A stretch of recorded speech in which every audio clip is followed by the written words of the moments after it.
The servitor stands as one of humanity's most enduring technological achievements, though its origins stretch back into the mists of the dark age of technology, that golden epoch when mankind reached heights of scientific mastery never since equaled.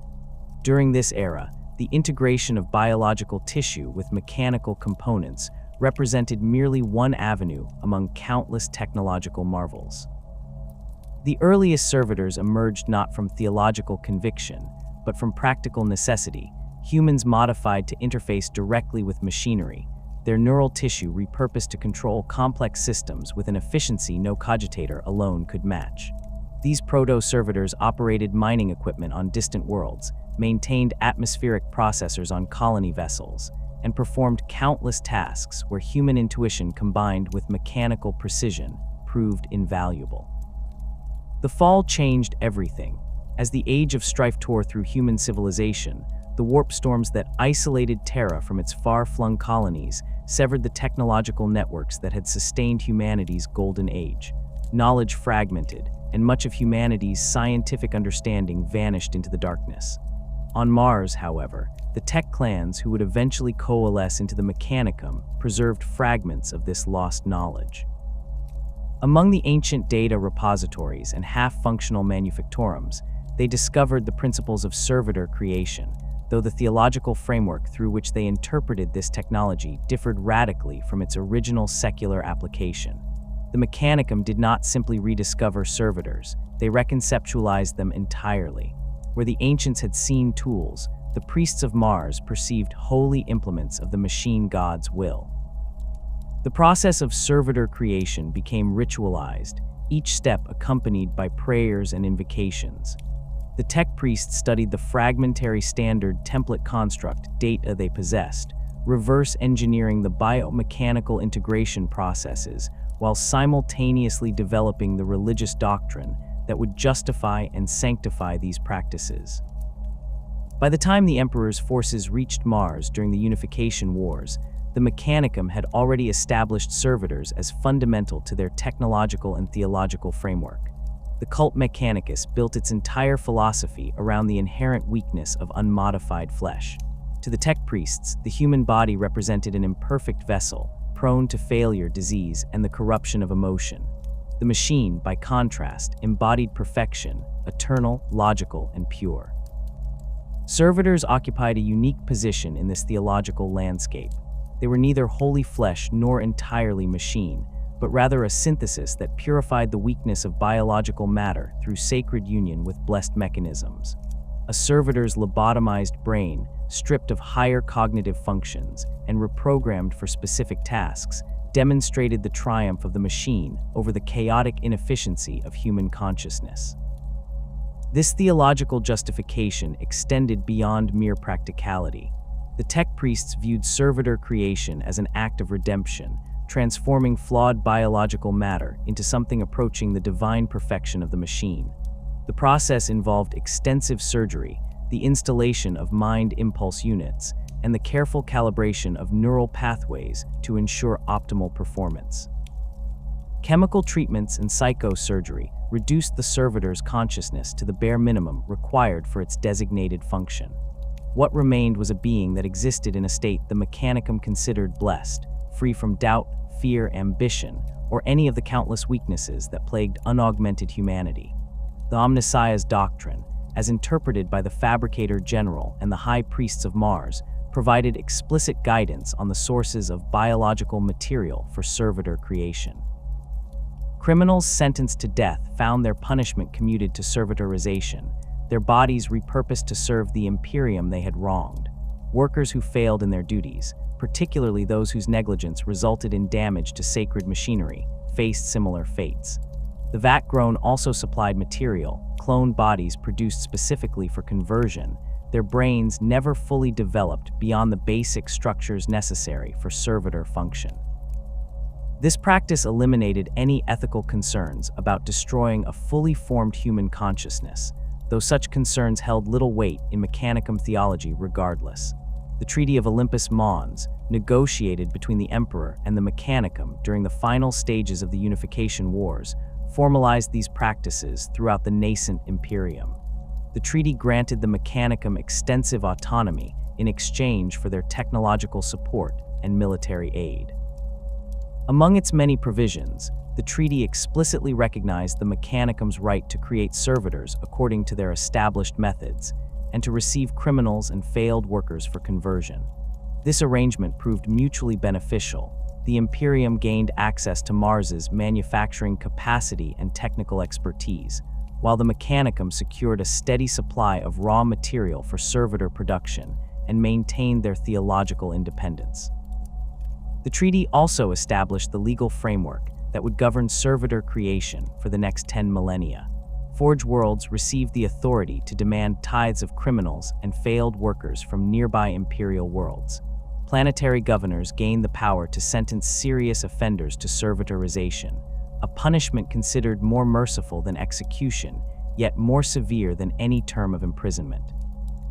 The Adeptus Arbites incorporated servitorization into their judicial procedures, with specific crimes carrying mandatory conversion sentences. This system ensured that servitors remained abundant throughout the Imperium, their numbers sustained not by mass production alone, but by the constant flow of human material from imperial justice systems. Within the hierarchy of the machine god servants, servitors occupied the lowest tier, yet their position was neither simple nor without nuance. Tech priests themselves underwent extensive augmentation, replacing weak flesh with blessed machinery, but they retained their consciousness, their ability to reason, and their capacity to commune with the machine god through sacred rituals. A tech priest's augmentations enhanced their capabilities while preserving the spark of awareness that allowed them to serve as priests and interpreters of the Omnissiah's will. Their modifications represented a journey toward mechanical perfection, a gradual transcendence of biological limitations while maintaining the essential self. Skitarii, the military forces of the Mechanicum, similarly retained their core consciousness despite extensive augmentation. Their bodies bore combat modifications, reinforced skeletal structures, weapon integration, enhanced sensory systems, and neural accelerators that improved reaction times beyond human norms.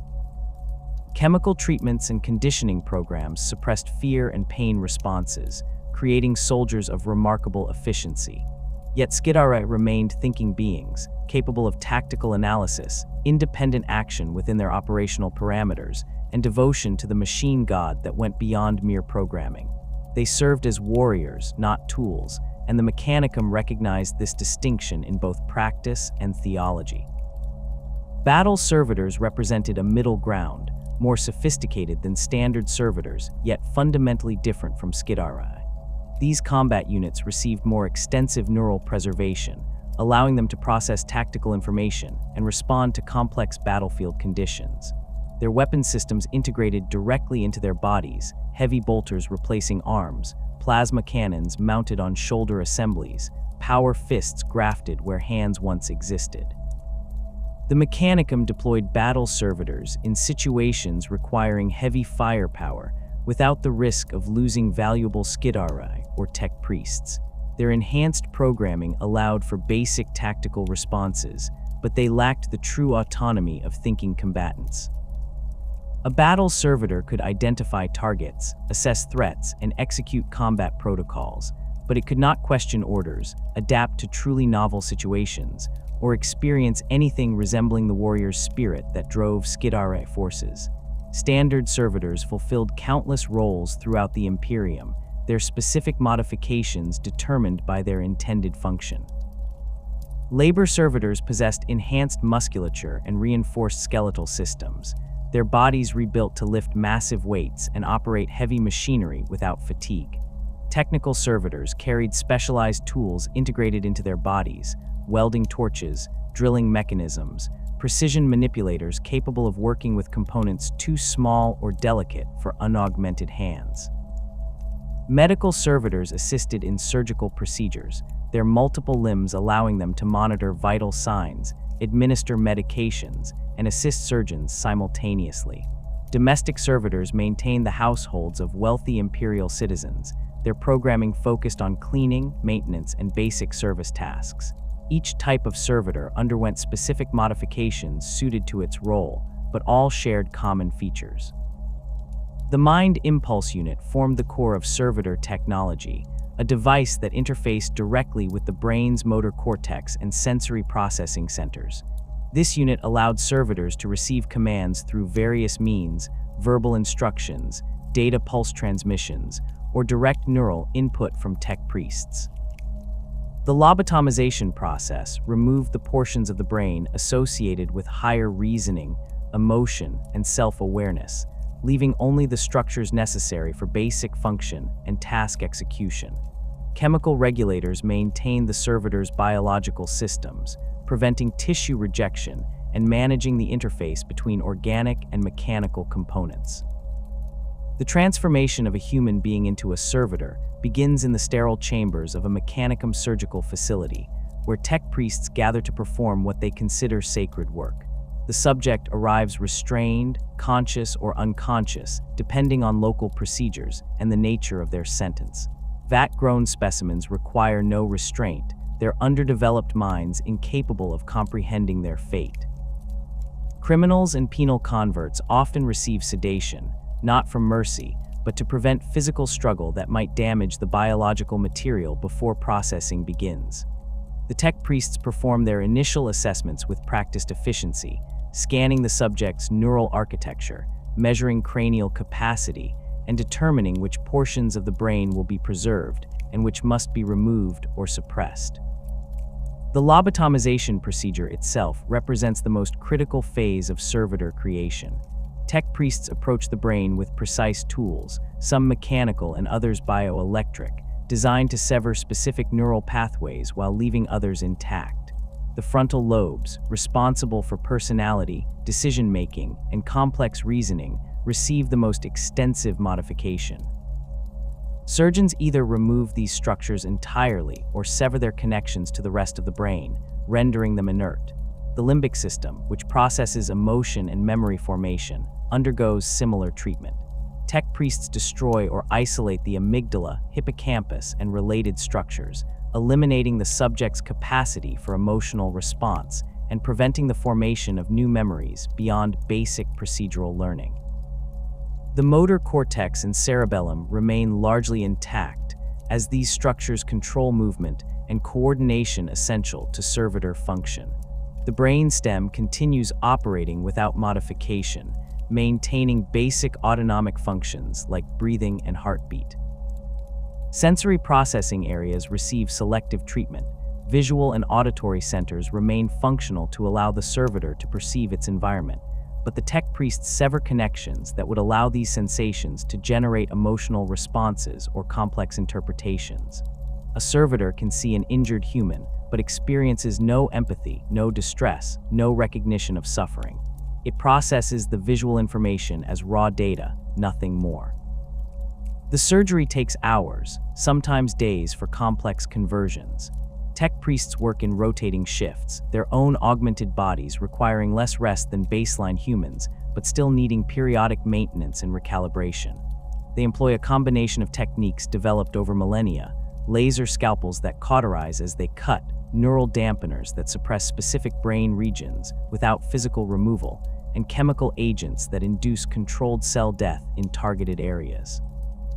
The mechanicum's most skilled chirurgeons can preserve surprising amounts of neural tissue while still achieving complete lobotomization, creating servitors with enhanced processing capacity for complex tasks.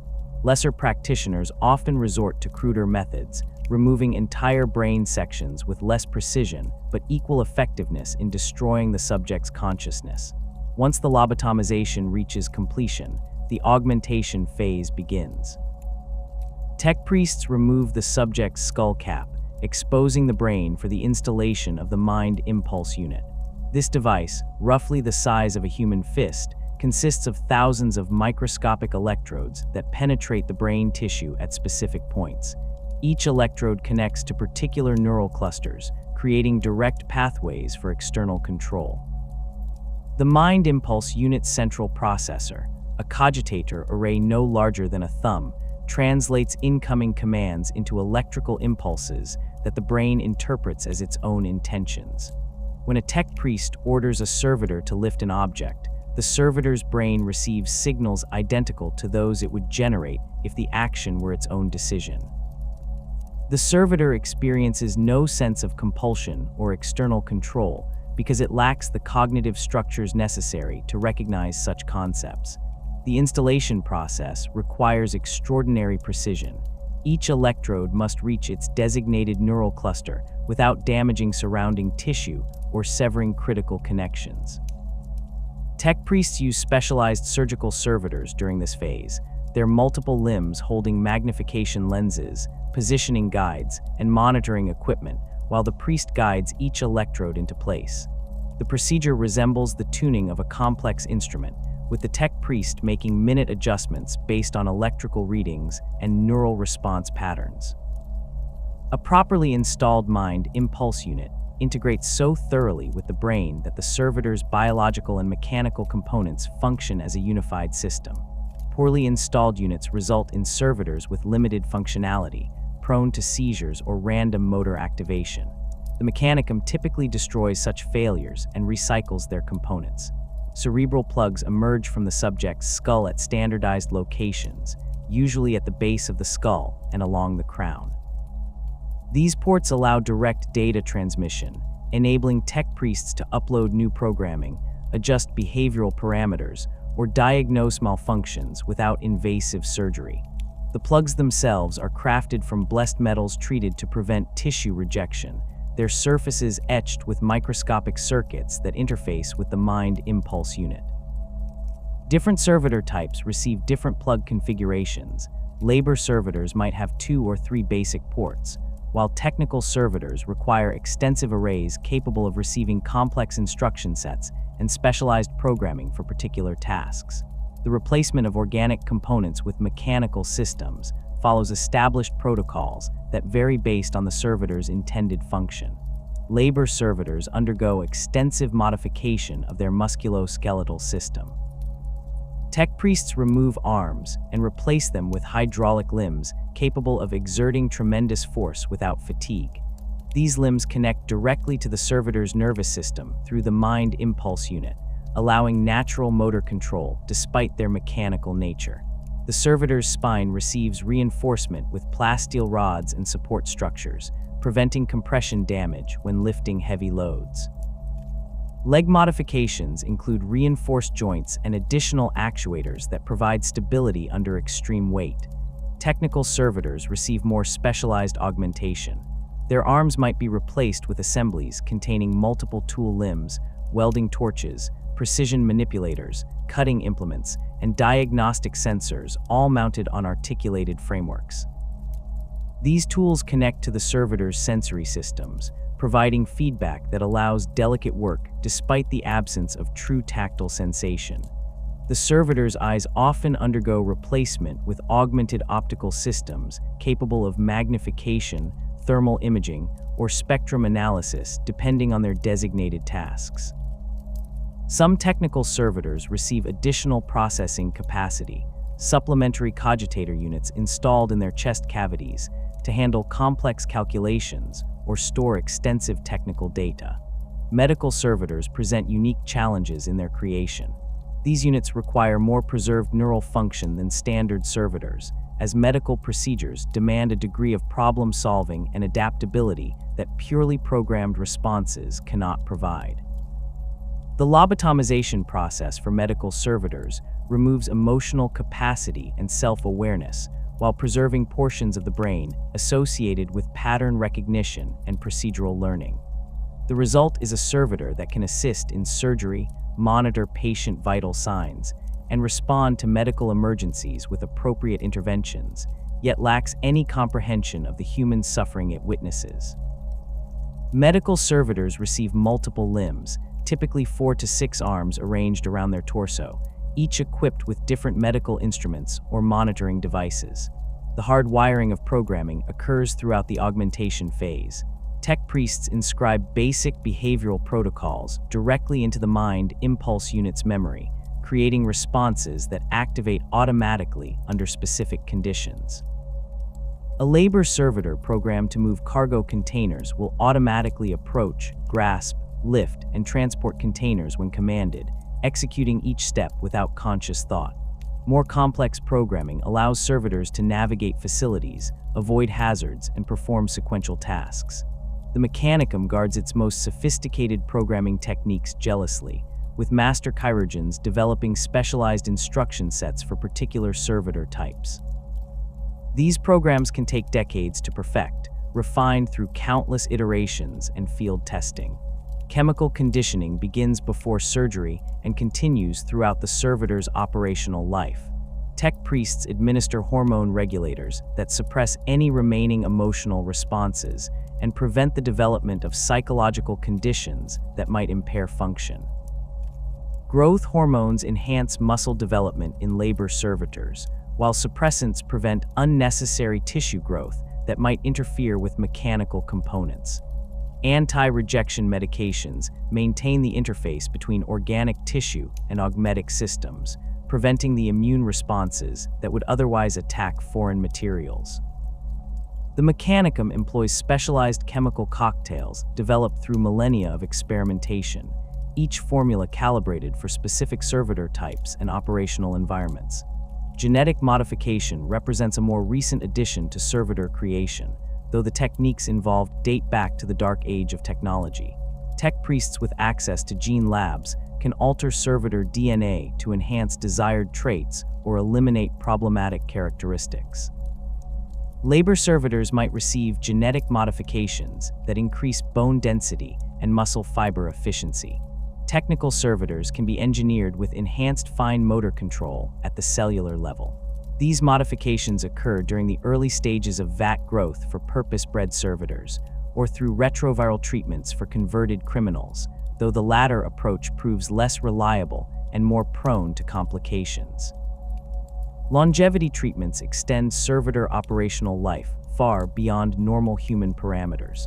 The Mechanicum administers anti-aging compounds that slow cellular degradation, maintaining tissue integrity for decades or even centuries of service. Servitors do not age in the conventional sense.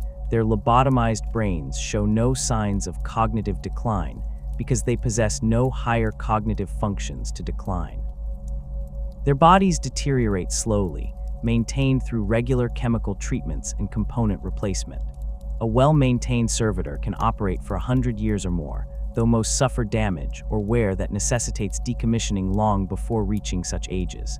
Protection against chaos corruption requires constant vigilance.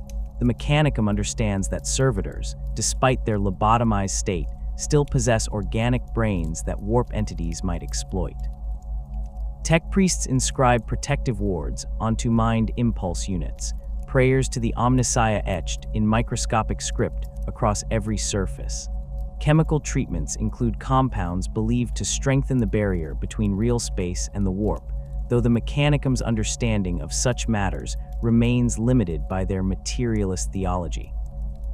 Servitors operating in areas of high warp activity receive additional conditioning, exposure to blessed unguents and sacred oils that tech priests believe provide spiritual protection. The effectiveness of these measures varies, and servitors sometimes fall to corruption despite all precautions, their lobotomized minds offering less resistance to demonic influence than fully conscious humans. The final stages of servitor creation involve testing and calibration. Tech priests subject newly created servitors to extensive trials, verifying that all systems function correctly and that programming executes as intended. Labor servitors lift progressively heavier weights, while technicians monitor their hydraulic systems and structural reinforcements for signs of failure. Technical servitors perform sample tasks under observation, their precision and accuracy measured against established standards. Medical servitors assist in supervised procedures, their responses to various medical situations evaluated by experienced chirurgeons. Servitors that fail these tests return to the surgical chambers for adjustment, or, if the failures prove too severe, face decommissioning and recycling. The Imperium's endless appetite for servitors demands a constant supply of raw material, and the Mechanicum has developed multiple sources to meet this demand. Each source presents distinct advantages and challenges, with tech priests selecting their stock based on availability, intended function, and theological considerations that have evolved over 10,000 years of practice. Vat-grown servitors represent the most controlled approach to servitor creation. The Mechanicum maintains extensive clone forges on Mars and major forge worlds, where biological material grows in amniotic tanks under carefully regulated conditions. These facilities produce bodies according to precise specifications, with genetic templates optimized for particular servitor roles. The process begins with base human DNA, typically drawn from proven genetic lines that demonstrate desirable physical characteristics, robust skeletal structure, efficient muscle development, and neurological patterns that respond well to mind impulse unit integration. Tech priests modify these templates through gene manipulation, enhancing traits relevant to the servitor's intended function while suppressing unnecessary characteristics. The vat growth process takes approximately 18 months from inception to harvest, though this timeline varies based on the level of genetic modification involved. The developing clone never achieves full consciousness. Tech priests carefully regulate the growth hormones and neural development chemicals to ensure the brain develops only the most basic structures. The brain stem, motor cortex, and sensory processing centers grow normally, while the frontal lobes and limbic system remain stunted and underdeveloped. The result is a body with a partially formed brain, one that possesses the necessary neural architecture for servitor conversion without the ethical complications of destroying a fully developed human consciousness. The Mechanicum considers this approach theologically sound, as the vat-grown have never possessed souls in the conventional sense, their incomplete brains incapable of housing the spark of true human awareness. Vat-grown servitors offer significant advantages in standardization. Each batch emerges from the tanks with identical physical characteristics, allowing tech priests to apply conversion procedures with minimal variation. The surgical teams know exactly where each neural cluster will be located, which blood vessels require cauterization, and how the skeletal structure will respond to augmentation. This predictability reduces conversion time and minimizes failures. A forge world producing labor servitors for a new mining operation can grow hundreds of identical units, convert them using established protocols, and deploy them with confidence that their performance will meet specifications. The lack of prior memory engrams eliminates complications that sometimes arise when converting criminals or volunteers, whose previous experiences can occasionally interfere with programming despite thorough lobotomization. However, the Mechanicum has long observed that vat-grown servitors demonstrate slightly reduced efficiency compared to converted criminals. The reason remains subject to theological debate among tech priests. Some argue that the incomplete brain development, while eliminating ethical concerns, also removes subtle neural pathways that contribute to optimal performance. Others suggest that the soul, however diminished in a criminal, provides some ineffable quality that enhances the servitor's function in ways pure biology cannot explain. Practical experience supports these observations. Vat-grown servitors execute their programmed tasks adequately, but lack the slight edge of adaptability that converted criminals sometimes display. A labor servitor created from a vat-grown body will lift cargo containers with mechanical precision, while one converted from a dock worker might demonstrate marginally better spatial awareness, some fragment of muscle memory persisting despite lobotomization. The use of convicted criminals represents the most common source of servitor stock throughout the Imperium. Imperial law explicitly sanctions servitorization as punishment for serious crimes, with specific offenses carrying mandatory conversion sentences. Murder, heresy, sabotage of Imperial infrastructure, theft of Mechanicum property, and dereliction of duty resulting in significant loss of life all qualify for servitorization under the Lex Imperialis. Planetary governors possess authority to expand this list based on local conditions, and some worlds sentence criminals to servitorization for offenses that would merit lesser punishments elsewhere. The Adeptus Arbites maintains detailed records of which crimes warrant conversion, and their judges apply these sentences with bureaucratic thoroughness. The theological justification for criminal conversion extends beyond simple punishment. The Mechanicum teaches that servitorization offers redemption, transforming those who have failed the Imperium into tools that serve humanity's continued survival. A murderer who once took life now preserves it through eternal labor. A heretic who questioned the Emperor's divinity becomes an unthinking instrument of imperial will. A thief who stole from the Mechanicum's forges now works those same forges without rest or complaint. This transformation represents both justice and mercy. The criminal's debt to society becomes repaid through service that continues until their biological components fail, while their consciousness, the part of them that chose to commit crimes, ceases to exist.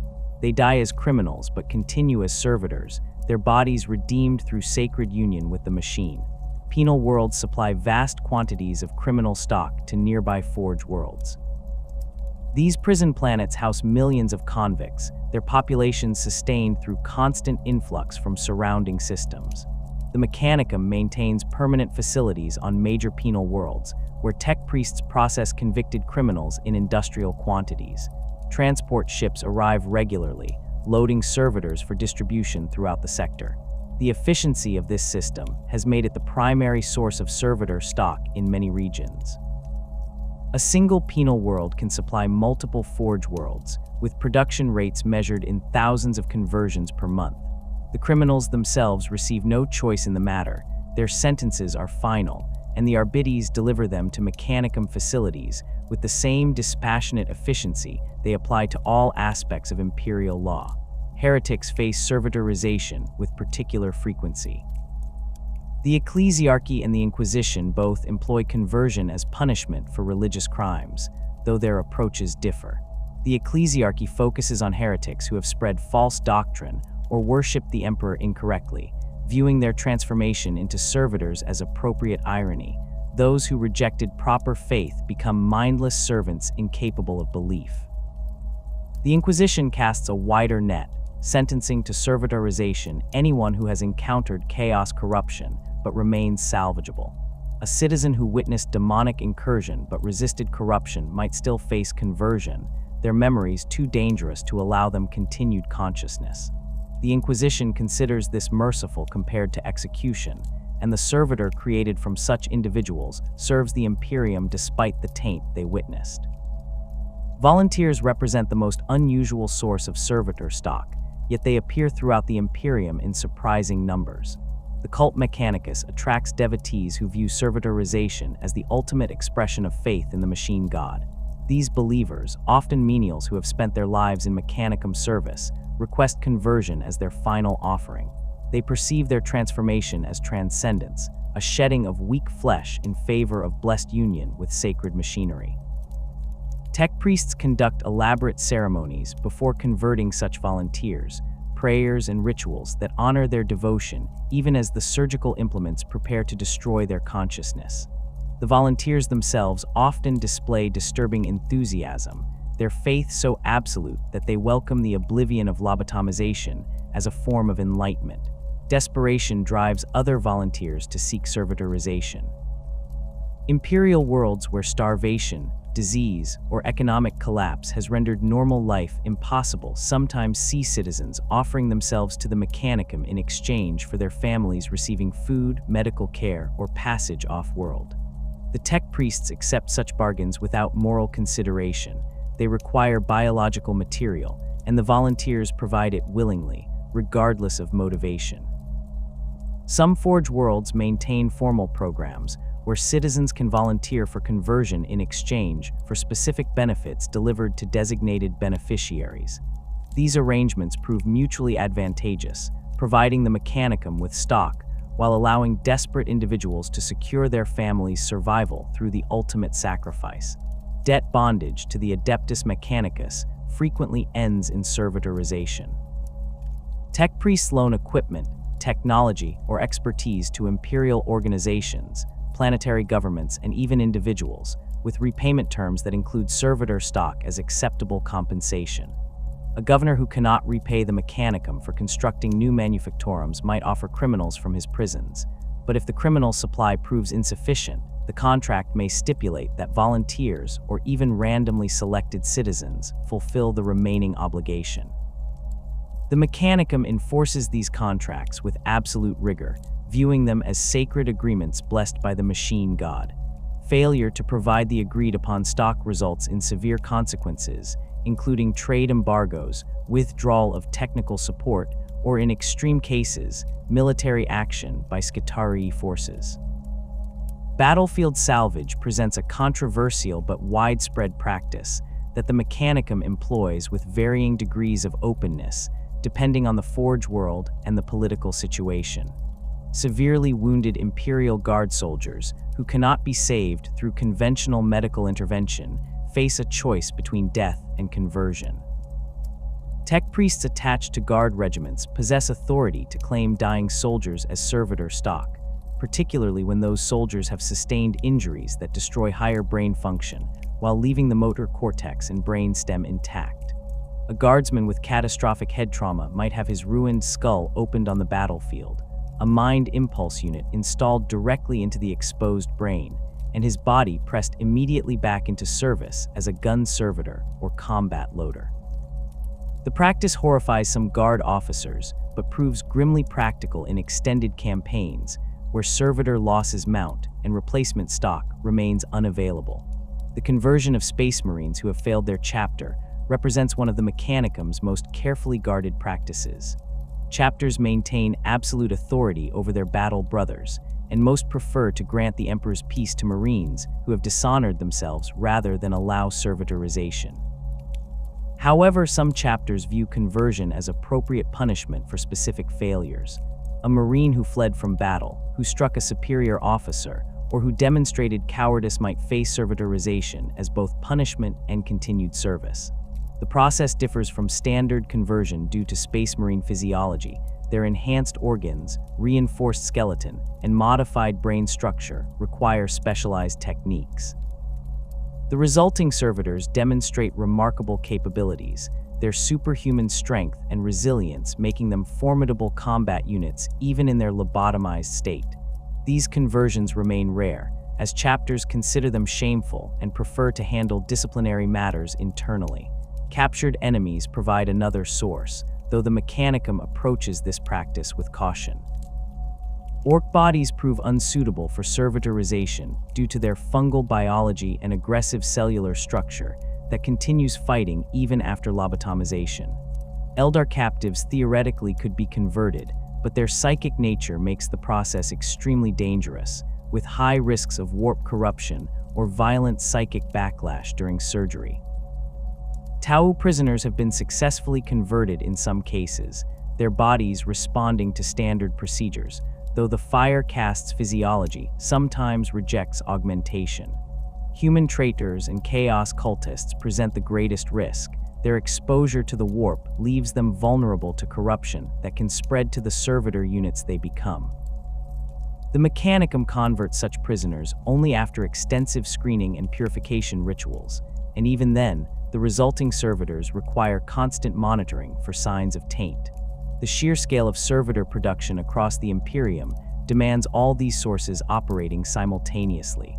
A single hive world might consume thousands of servitors monthly, their bodies wearing out under constant labor or destroyed in industrial accidents.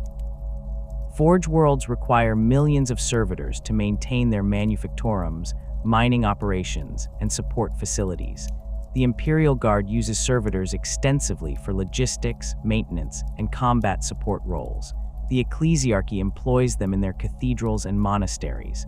Noble houses keep them as servants and status symbols.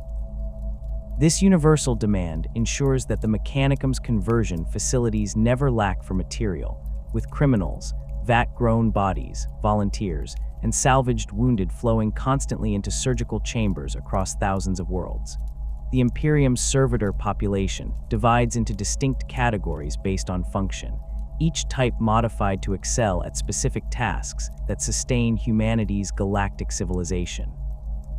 These classifications emerged over millennia of practical experience, with the Mechanicum developing standardized conversion protocols for each role.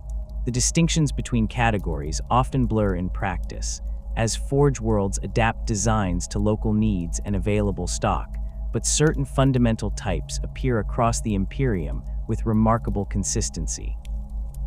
Labor servitors form the foundation of Imperial industrial capacity, their augmented bodies performing tasks that would break unmodified humans within hours.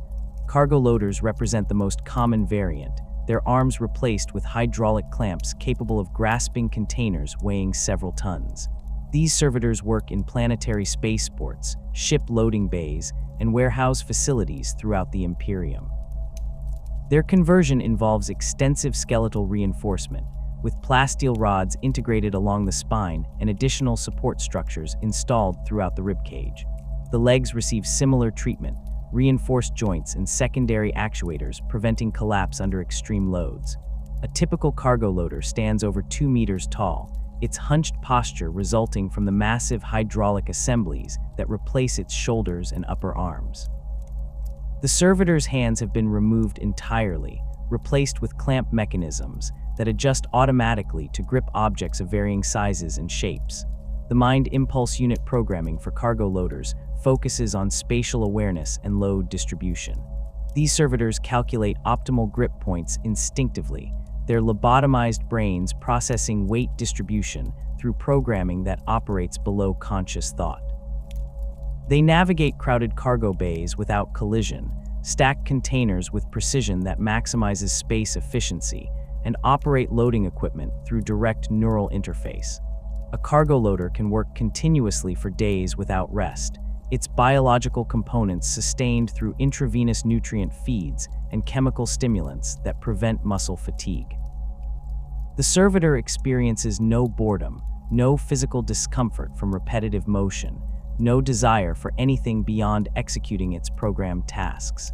Construction servitors appear wherever the Imperium builds, their bodies modified for specific aspects of large-scale fabrication. Some variants carry integrated welding equipment, their right arms replaced with industrial plasma torches capable of fusing ceramite plates or cutting through reinforced steel. Others bear drilling assemblies, their limbs transformed into rotary boring mechanisms, used to create mounting points in rockcrete or pierce through damaged bulkheads during repair operations. Demolition servitors carry pneumatic hammers and cutting shears, their reinforced frames allowing them to tear through walls and structures that would require teams of unaugmented workers hours to breach. These servitors work alongside human construction crews on projects ranging from hive city expansion to fortress monastery construction, performing the most dangerous and physically demanding tasks while human overseers direct their efforts. Mining servitors endure conditions that would kill baseline humans within minutes. Their respiratory systems undergo complete replacement with rebreather units that filter toxic gases and provide oxygen in environments where none exists naturally. Radiation shielding covers their torsos, lead plates, and specialized polymers, protecting vital organs from the intense radiation found in certain mineral deposits. Their arms mount industrial excavation tools, rock drills, ore crushers, and sample extraction devices that allow them to work deep underground without surface support. Some mining servitors receive enhanced optical systems capable of penetrating darkness or detecting specific mineral compositions through spectral analysis. These units spend years in subterranean facilities, emerging only when their biological components fail or when the mine exhausts its resources. Maintenance drones represent perhaps the most numerous servitor type, performing the countless small repairs and adjustments that keep Imperial facilities operational. These servitors typically retain more original anatomy than heavy labor variants, their modifications focused on tool integration rather than brute strength. A maintenance servitor might possess 4 to 6 arms, each ending in different implements, screwdrivers, welding irons, wire cutters, and diagnostic sensors. Their programming includes extensive databases of common mechanical problems and standard repair procedures. They patrol Imperial facilities on predetermined routes, their augmented senses detecting equipment malfunctions through temperature variations, unusual vibrations, or electrical irregularities. When they identify problems, they execute repairs automatically, their multiple limbs working in coordination that would require teams of human technicians to replicate. Technical servitors occupy a higher tier of sophistication, their conversions preserving more neural tissue to handle complex cognitive tasks. Lex mechanics serve as living archives, their brains augmented with additional memory storage that holds vast quantities of technical data. These servitors undergo conversion that leaves portions of their language centers intact, allowing them to recite technical specifications, maintenance protocols, and historical records on command.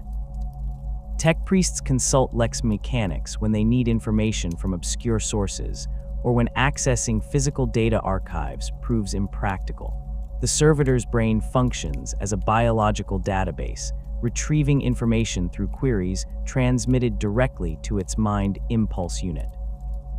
A lex mechanic can recite the complete manufacturing specifications for a Rhino transport, detail the maintenance history of a particular plasma reactor, or provide quotations from technical manuals dating back thousands of years.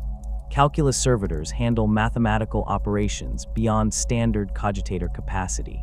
Their brains receive specialized augmentation that enhances the neural structures associated with numerical processing and pattern recognition. These servitors solve complex equations, perform statistical analysis, and calculate trajectories for artillery batteries or ship-to-ship combat.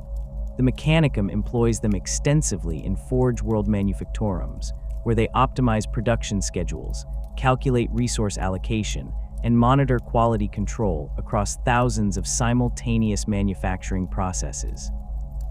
Naval vessels carry calculus servitors in their bridge crews, the servitors processing sensor data and calculating firing solutions faster than mechanical cogitators. Their lobotomized state prevents distraction or error from emotional response, making their calculations reliably accurate within their programmed parameters. Auspex servitors extend the sensory capabilities of tech priests and military commanders through integrated scanning equipment.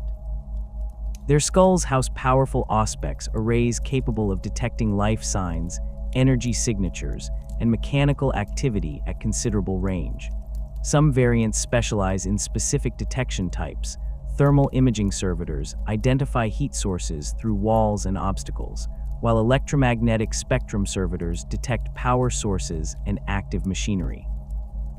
Military forces employ auspex servitors during urban combat operations, using them to sweep buildings for enemy presence before assault teams enter.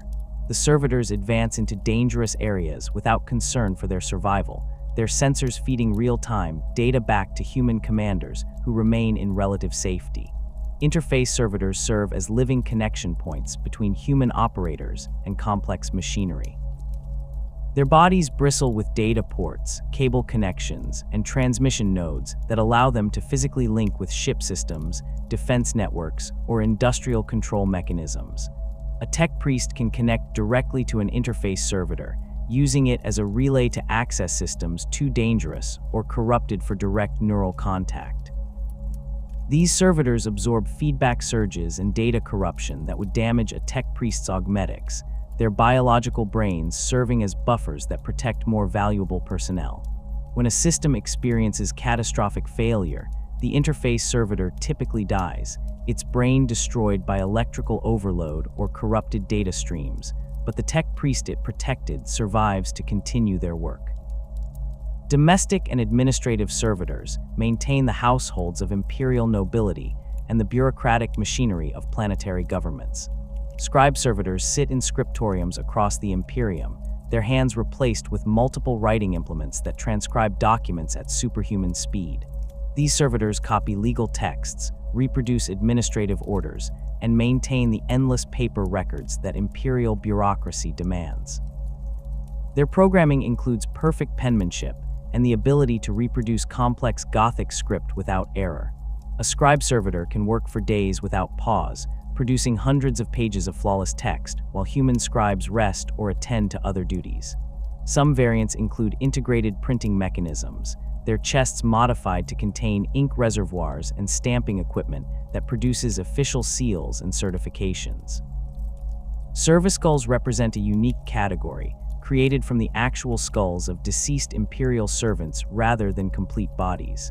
The Mechanicum removes the skull from a corpse, cleans it thoroughly, and installs miniaturized anti-gravity suspensors within the cranial cavity.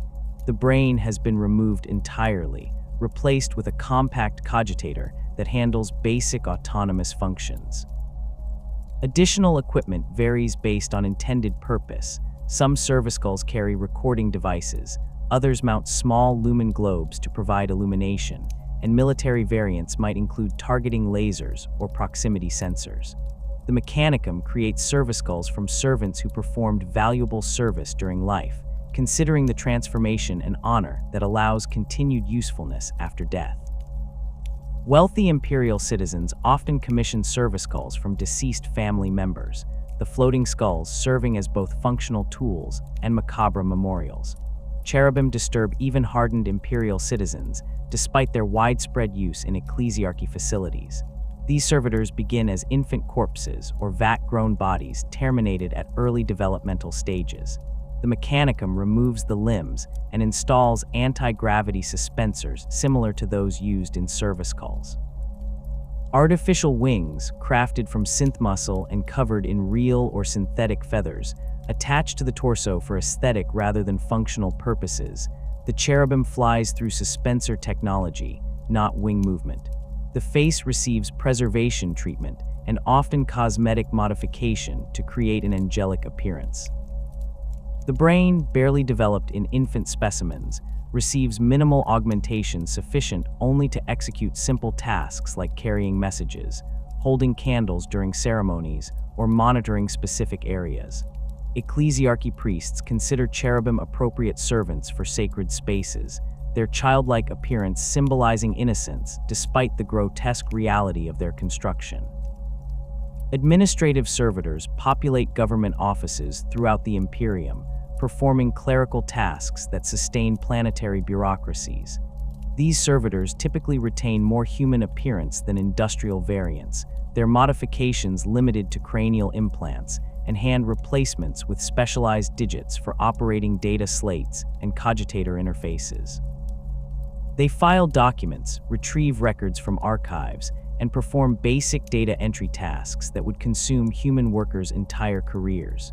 The Administratum employs millions of administrative servitors across Terra alone, their tireless labor processing the endless stream of reports, requisitions, and census data that flow from across the galaxy. These servitors work in vast halls filled with filing systems and data terminals, their movements coordinated through central control systems that optimize workflow and prevent collisions in crowded spaces. Combat servitors represent the Mechanicum's military applications of servitor technology, creating weapons platforms that combine human neural processing with heavy armament. Gun servitors mount heavy bolters, multi-meltas, or plasma cannons directly onto their bodies, the weapons replacing one or both arms. Their torsos undergo extensive reinforcement to handle recoil forces that would shatter unmodified skeletons. Ammunition feeds integrate into their backs, connecting to internal storage that holds hundreds of rounds.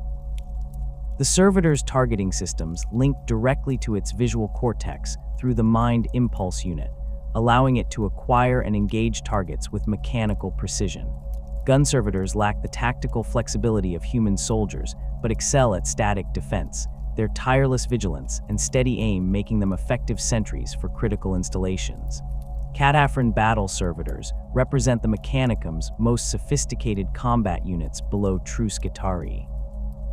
These heavily armed and armored servitors ride on tracked lower bodies, their legs removed entirely and replaced with armored chassis-mounting weapon systems and defensive equipment. The Cataphren destroyers carry grav cannons or plasma culverins, their firepower sufficient to destroy armored vehicles or eliminate enemy infantry at range. Cataphren breachers serve as mobile siege units, armed with heavy arc rifles or torsion cannons that tear through fortifications. Both variants wear thick armor plating that protects them from small arms fire and shrapnel. Their upper bodies retain human torsos and heads, though extensively modified with targeting systems, enhanced sensory equipment, and direct weapon control interfaces. Tech priests deploy Cataphren units during military operations, where their firepower and durability provide advantages that standard Skitarii cannot match.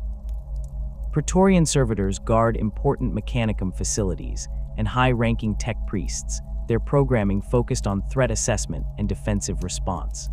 These combat servitors receive more sophisticated neural preservation than standard gun servitors, allowing them to distinguish between authorized personnel and intruders, recognize complex threat patterns, and coordinate defensive actions with other security units.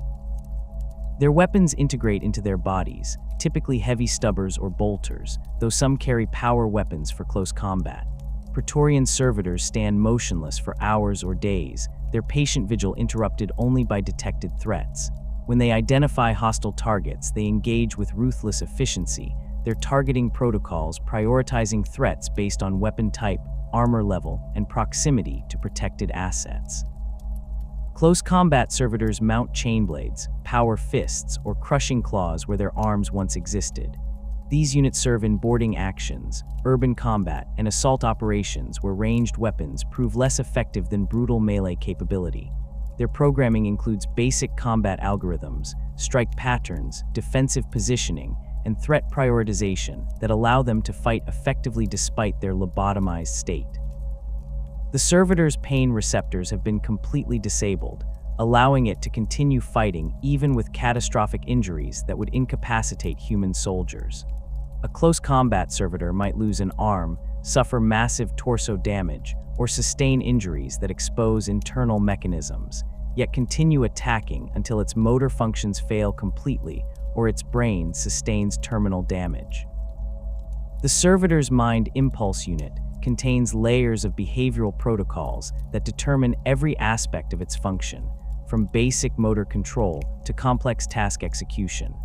These protocols exist as hard-coded instructions burned into the unit's memory circuits during the conversion process, creating behavioral patterns that operate below any level of conscious thought. The most fundamental layer handles autonomic functions, breathing regulation, heart rate maintenance, and the chemical balance necessary to keep biological tissues alive. These protocols run continuously without requiring external commands, functioning as background processes that sustain the servitor's organic components while it performs assigned tasks. Above this base layer, movement protocols translate neural impulses into physical action. When the servitor's brain receives a command to lift an object, the mind impulse unit activates specific motor neurons in precise sequence, coordinating muscle contractions and hydraulic actuator movements to execute the action smoothly. The servitor experiences this as natural motion, indistinguishable from voluntary movement, because its lobotomized brain lacks the cognitive structures necessary to recognize the difference between internally generated intentions and externally imposed commands. A labor servitor ordered to move cargo containers will walk to the designated location, grasp the container, lift it, and transport it to the specified destination, each action flowing naturally into the next without pause or hesitation.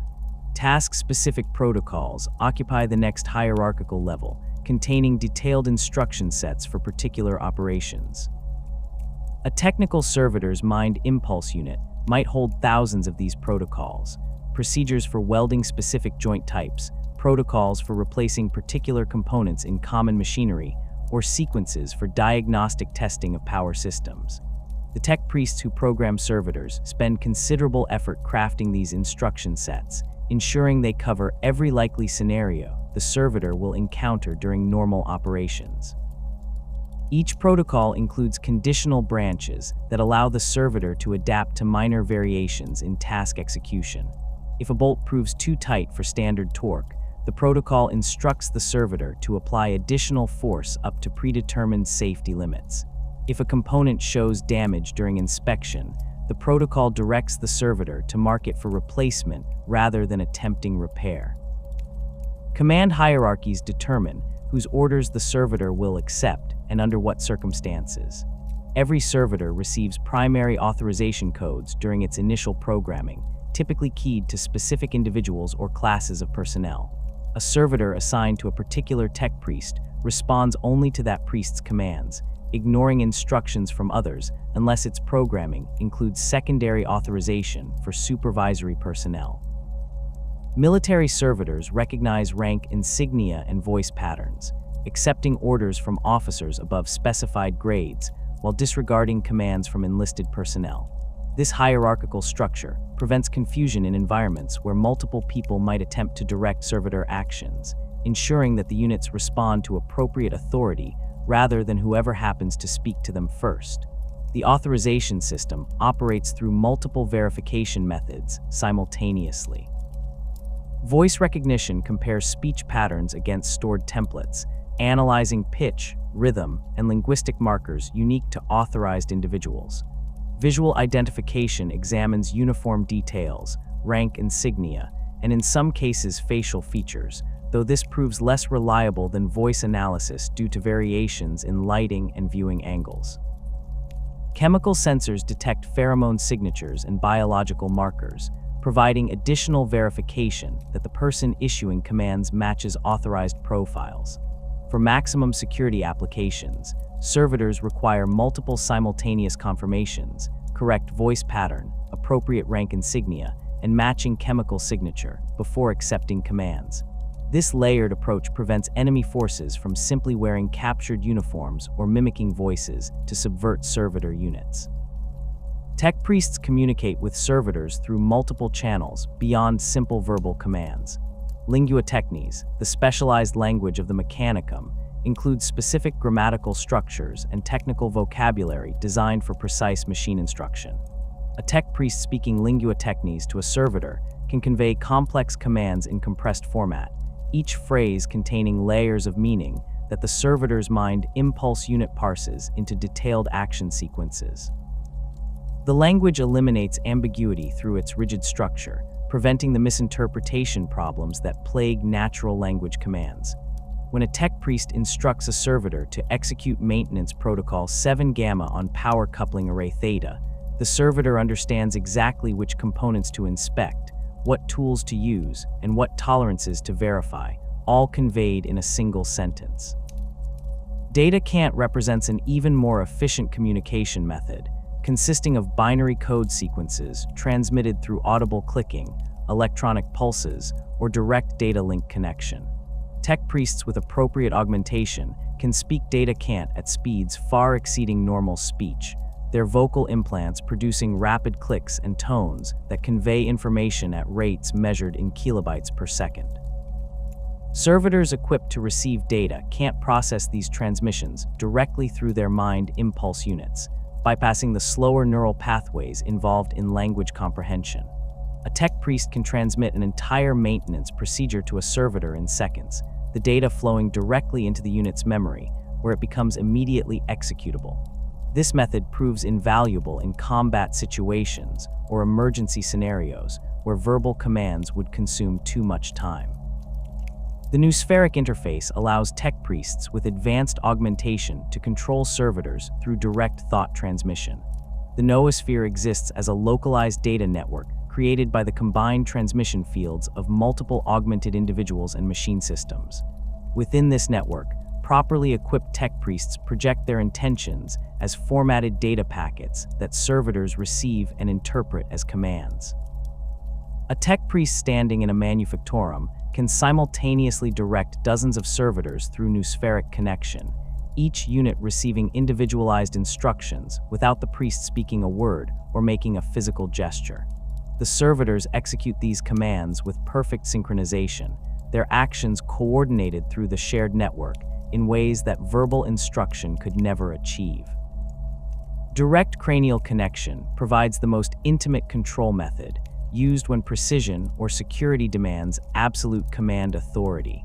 Tech priests insert data cables into servitor cerebral ports, establishing hardwired links between their own augmented nervous systems and the servitor's mind impulse unit.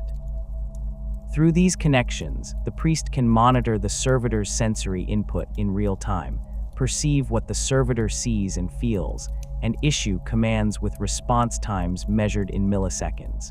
The priest essentially puppets the servitor's body, their neural impulses translated directly into servitor motor function. This method sees frequent use during delicate repair operations, where the tech priest needs finer control than voice commands allow, or in situations where the servitor must operate in environments too hazardous for the priest to enter personally. Fail-safes permeate every level of servitor programming, designed to prevent autonomous action or deviation from authorized instructions. The most fundamental fail-safe monitors for command absence. If the servitor receives no instructions for a specified period, it enters standby mode rather than attempting independent action. The unit returns to its designated rest station, assumes a neutral posture, and reduces power consumption to minimum levels while awaiting new commands.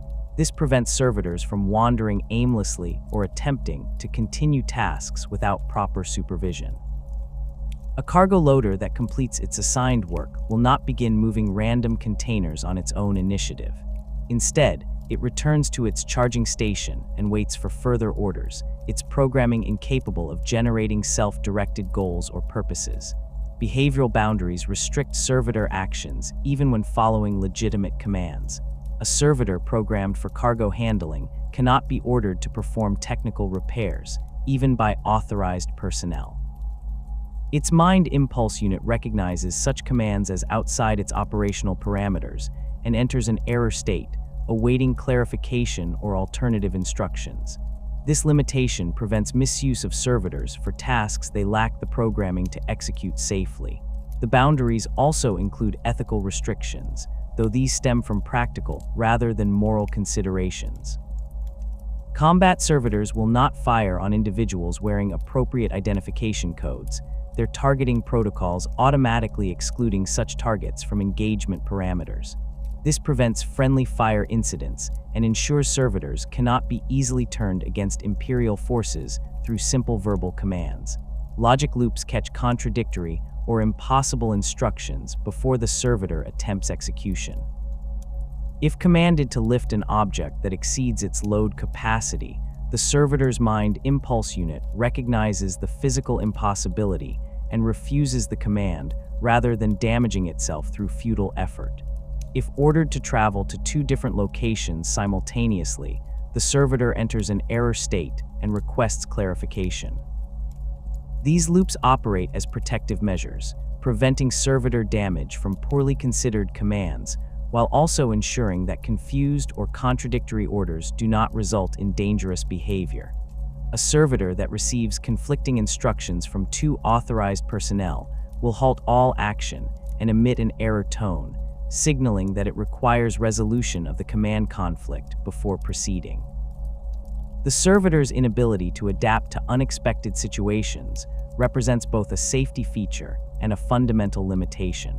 When a servitor encounters circumstances outside its program parameters, it cannot improvise solutions or develop novel approaches to problems.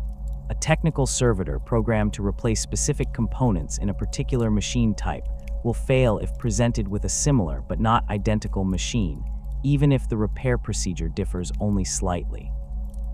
The servitor lacks the cognitive flexibility to recognize that the same basic principles apply and adjust its actions accordingly. Instead, it reports task impossibility and awaits further instruction from authorized personnel who possess the judgment necessary to determine appropriate responses. This inflexibility manifests most dangerously during emergencies. A servitor programmed to follow specific evacuation routes during facility emergencies will continue attempting to use those routes even if they become blocked or damaged. The unit cannot assess alternative paths or determine safer options independently. It will repeatedly attempt to access the blocked route until its programming's emergency timeout triggers and forces it into standby mode. Thousands of servitors have been destroyed in industrial accidents and military actions because their programming lacked contingencies for the specific circumstances they encountered, their inability to adapt resulting in continued operation in lethal conditions until physical destruction ended their function. Literal interpretation of commands creates constant hazards that experienced personnel learn to anticipate. A servitor ordered to move those containers without specification of destination will attempt to fulfill the command using its default protocols, which might involve stacking them in inappropriate locations or blocking critical pathways. Instructed to continue working until finished without time limits, A servitor will operate until its biological components fail from exhaustion or its mechanical systems suffer catastrophic breakdown. The servitor cannot infer unstated intentions or apply common sense to obviously problematic instructions. It executes commands exactly as stated, regardless of consequences that any thinking being would recognize as undesirable. The Mechanicum trains its personnel extensively in proper servitor instruction, emphasizing the necessity of absolute precision in command formulation. Tech priests learn to specify every parameter explicitly: destination coordinates, time limits, success criteria, and contingency responses. They structure commands in formal syntax that eliminates ambiguity, using standardized terminology that the servitor's mind impulse unit parses without confusion. Experienced overseers develop command libraries, pre-formulated instruction sets for common tasks that have been refined through repeated use to eliminate all sources of misinterpretation. These libraries get uploaded to data slates that personnel consult when directing servitors, ensuring consistency across different operators and reducing the risk of poorly worded commands causing problems. Security measures protecting servitors from enemy subversion operate at multiple levels. Kill switches represent the most direct safeguard, explosive charges implanted in the servitor's skull or chest cavity that detonate on command or when tampering is detected. These devices connect to the mind impulse unit through isolated circuits that monitor for unauthorized access attempts. Someone tries to reprogram the servitor, alter its command hierarchies, or extract data from its memory. The kill switch activates automatically, destroying the servitor and anyone attempting the intrusion. Tech priests trigger kill switches remotely when servitors face imminent capture, preventing enemy forces from acquiring functional units that might be studied or turned against Imperial forces. Loyalty programming exists as deeply embedded code that supersedes all other instructions. This programming defines the Imperium, the Mechanicum, and the Emperor as absolute priorities that cannot be overridden through any command sequence. A servitor cannot be ordered to attack Imperial personnel by anyone, even if that person possesses valid authorization codes. The loyalty programming recognizes such commands as invalid and triggers security responses. The servitor either shuts down completely, or in military variants, may turn on the person issuing treasonous instructions. This fail-safe has prevented numerous attempted subversions, though it occasionally causes problems when legitimate orders appear to conflict with loyalty parameters due to unusual circumstances or poor command formulation. Anti-tamper mechanisms protect the mind impulse unit's physical components from unauthorized modification. The unit's casing includes sensors that detect attempts to open it, triggering immediate shutdown and alert transmission to nearby Mechanicum facilities. Some variants employ more aggressive countermeasures: electrical discharge that damages tools used in tampering attempts, or acid reservoirs that dissolve the mind impulse unit's memory circuits if the casing is breached improperly. These mechanisms make captured servitors nearly useless to enemy forces, as any attempt to study their programming or modify their behavior results in destruction of the very systems being examined.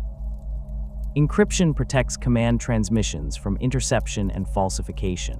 When a tech priest issues commands through data cant or noospheric interface, the servitor's mind impulse unit verifies that the transmission includes proper authentication codes before executing instructions.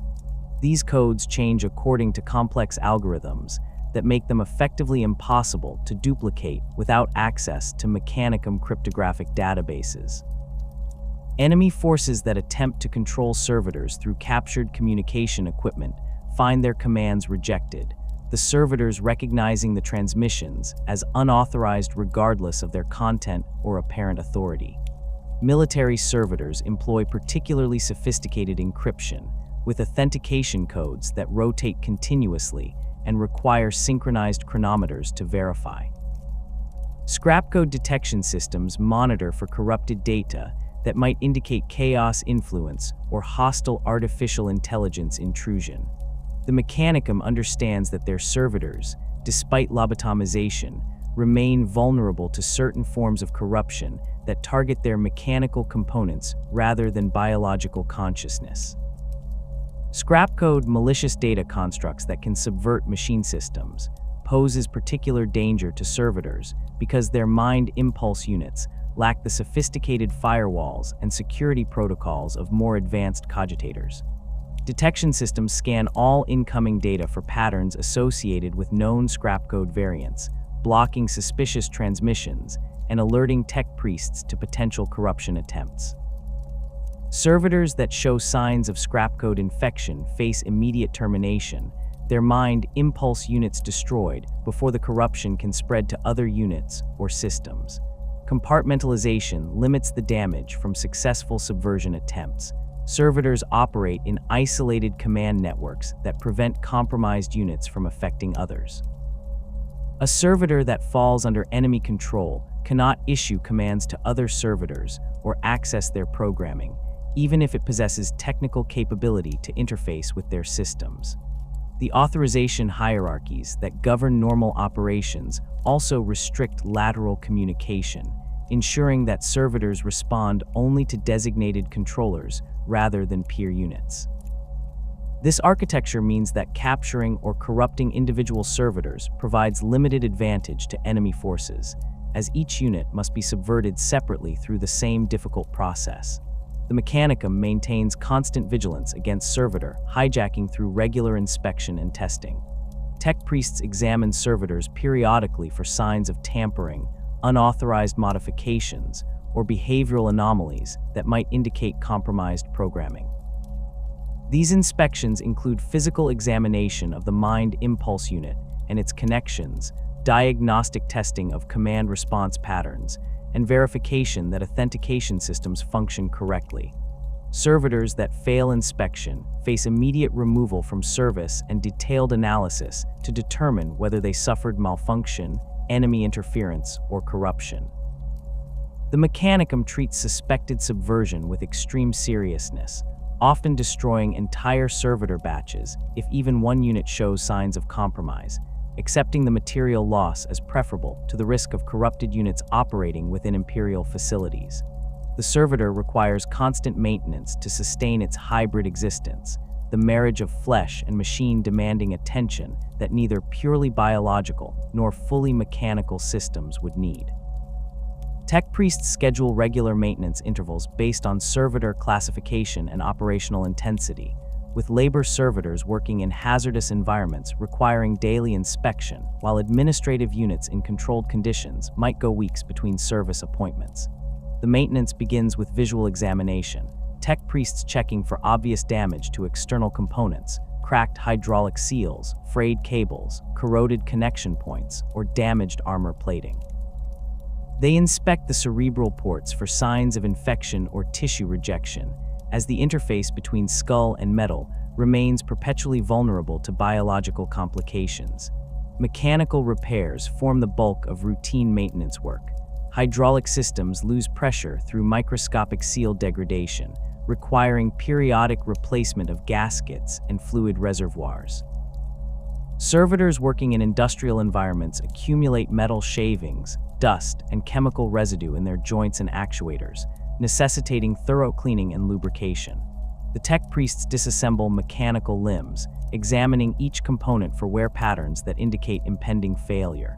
They replace bearings before they seize, swap out worn gears before teeth strip, and test hydraulic pistons for pressure consistency. A cargo loader might have its arm assemblies completely rebuilt every 6 months, the constant stress of lifting heavy loads, wearing components past safe operational tolerances, even with regular maintenance. The Mind Impulse Unit receives particular attention during maintenance cycles. Tech priests connect diagnostic equipment to the servitor's cerebral ports, running test sequences that verify proper function of all neural interfaces. They check electrode contact with brain tissue, ensuring that none have shifted position or suffered corrosion that might degrade signal quality. The unit's cogitator components undergo memory verification, with the tech priest comparing current programming against archived baseline versions to detect data corruption or unauthorized modifications. Any discrepancies trigger immediate investigation, as even minor programming drift can result in unpredictable behavior or task execution errors. Biological tissue replacement becomes necessary as the servitor's organic components deteriorate despite chemical preservation treatments. The skin covering remaining flesh areas develops ulcers and necrotic patches, particularly around augmetic integration points where metal presses against tissue. Tech priests cut away damaged skin and graft replacement tissue, either clone material grown specifically for the servitor or generic biological patches from mechanicum tissue banks.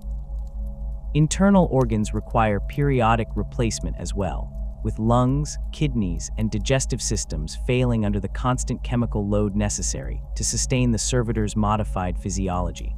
A servitor might receive 3 or 4 complete organ transplants during its operational life, the replacement organs harvested from failed servitors, vat-grown biological material, or in rare cases, taken from fresh criminal stock awaiting conversion. The servitor's brain presents unique maintenance challenges. Unlike other organs, the brain cannot be replaced without destroying the servitor's trained behavioral patterns and task-specific learning. Tech priests instead focus on preserving existing neural tissue through aggressive chemical treatment. They flush the brain with oxygenated nutrient solutions that remove metabolic waste products and deliver compounds that promote cellular repair. Specialized medications reduce inflammation in neural tissue and suppress the autoimmune responses that sometimes develop when the body recognizes its own modified brain as foreign material. Despite these interventions, neural tissue degrades slowly but inevitably, neurons dying without replacement and neural pathways deteriorating through accumulated cellular damage. Nutrient supplementation sustains the servitor's biological components between maintenance sessions. Most servitors receive nutrition through intravenous feeds rather than conventional eating, their digestive systems either removed during conversion or atrophied through disuse.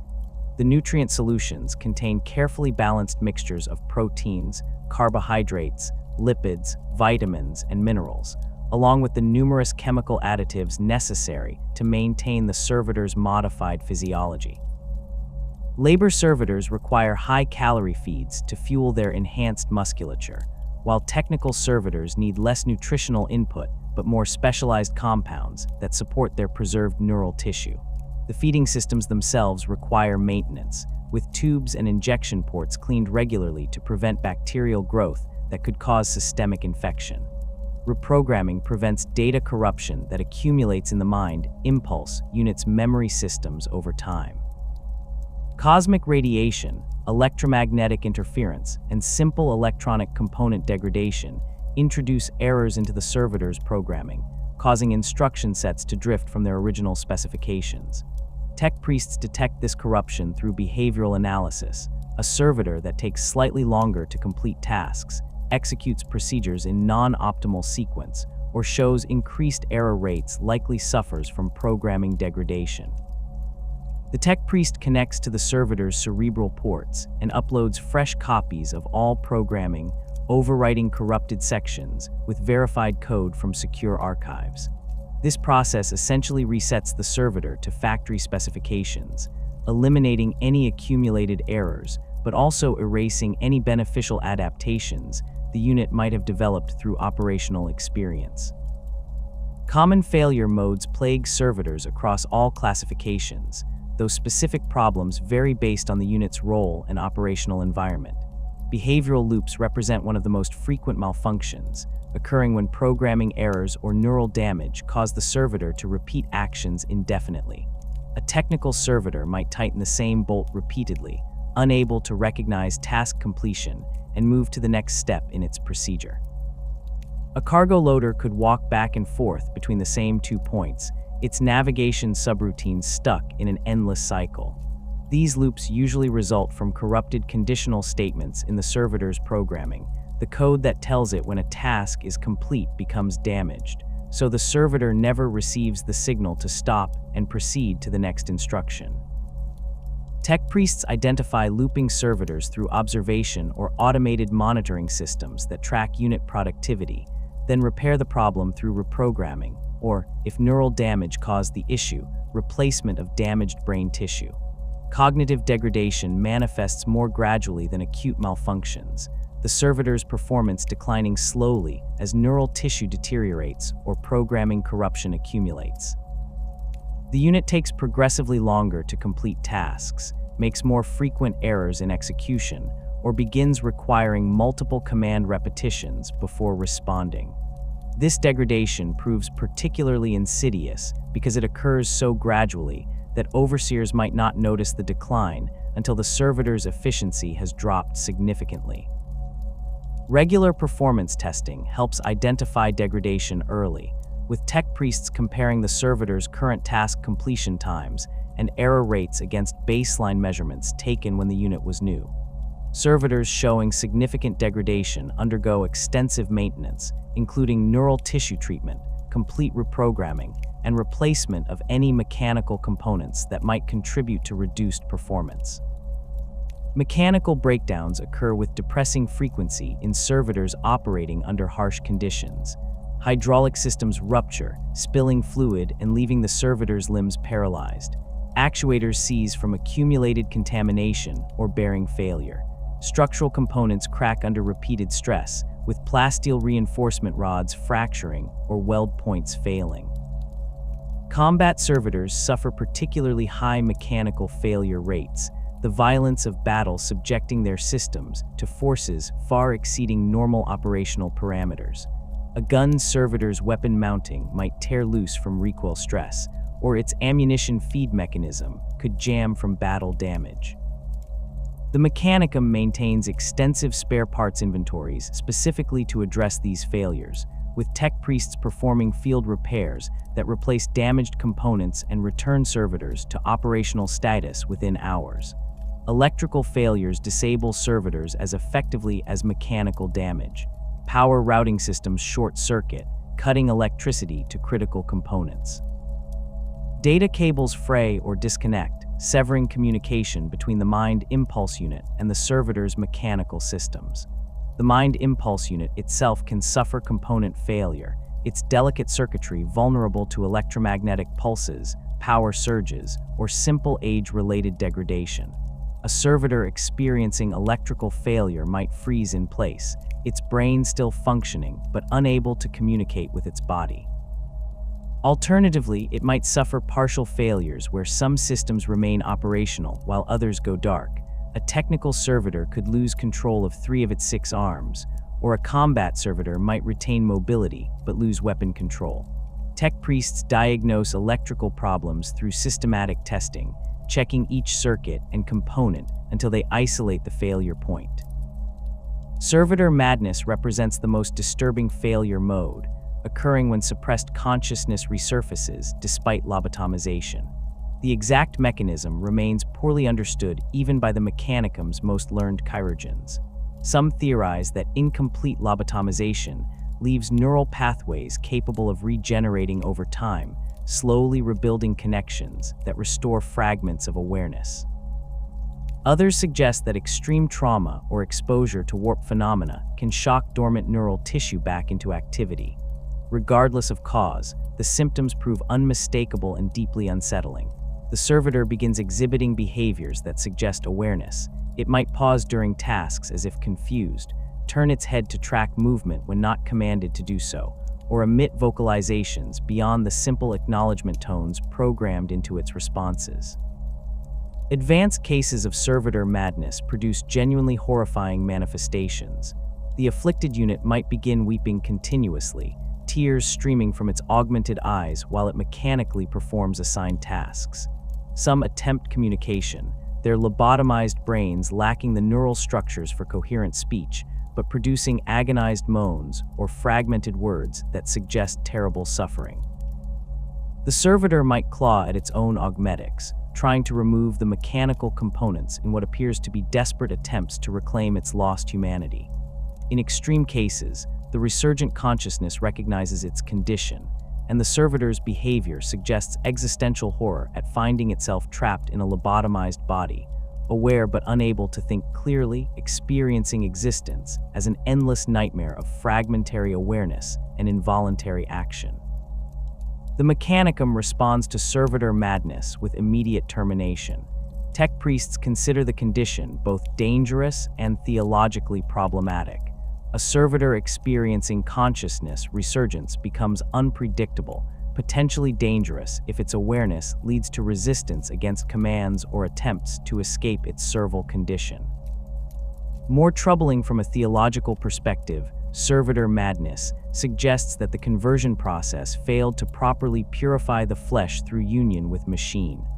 The tech priests see the resurgent consciousness as a corruption, a failure of sacred technology that must be eliminated before it spreads doubt about the Mechanicum's methods. They destroy affected servitors quickly, usually through kill switch activation or direct application of weapons fire, then incinerate the remains after removing any salvageable augmetic components. The effects of age and wear accumulate relentlessly despite all maintenance efforts. A servitor's biological components deteriorate according to accelerated timelines, the constant chemical treatments and physical stress aging tissue faster than normal human aging. Neural tissue proves particularly vulnerable, neurons dying steadily without the regeneration that occurs in unmodified brains. The servitor's reaction time slow, its movement becomes less precise, and its ability to process complex instructions gradually diminishes. Mechanical components wear out through constant use, with replacement parts themselves eventually requiring replacement as the cycle of repair and degradation continues.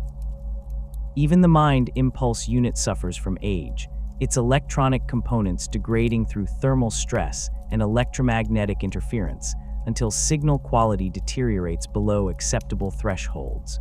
Service life expectancy varies dramatically based on servitor classification and operational environment. Administrative servitors working in climate-controlled offices might function for 50 years or more, their limited physical demands and protected environment allowing extended operation with minimal degradation. Technical servitors average 20 to 30 years of service, their more complex tasks and greater neural preservation requirements resulting in faster degradation rates. Labor servitors in industrial environments typically last 10 to 15 years before accumulated damage, and wear render them uneconomical to maintain. Combat servitors have the shortest operational lives, measuring their service in months or years rather than decades. The violence of battle destroys most combat servitors long before age-related degradation becomes relevant, with battlefield casualties far exceeding mechanical or biological failure rates. Signs of impending failure become recognizable to experienced tech priests and overseers. A servitor approaching the end of its operational life shows increased response latency, taking noticeably longer to acknowledge commands and begin task execution. Error rates climb as degraded neural tissue struggles to process instructions accurately. The unit requires more frequent maintenance, with mechanical failures occurring at shorter intervals as components reach the end of their useful life. Biological systems begin failing simultaneously, with organ function declining and tissue rejection accelerating despite increased chemical treatment.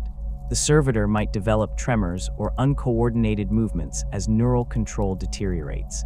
Its vocalizations become distorted, the simple acknowledgement tones emerging slurred or at incorrect pitch. These symptoms indicate that the servitor has entered terminal decline, with complete failure inevitable within weeks or months regardless of maintenance efforts. Disposal protocols for failed servitors follow strict Mechanicum procedures designed to reclaim valuable components while ensuring proper respect for the sacred technology involved. Tech priests begin by removing the mind impulse unit, carefully extracting the device and its electrode arrays from the servitor's skull.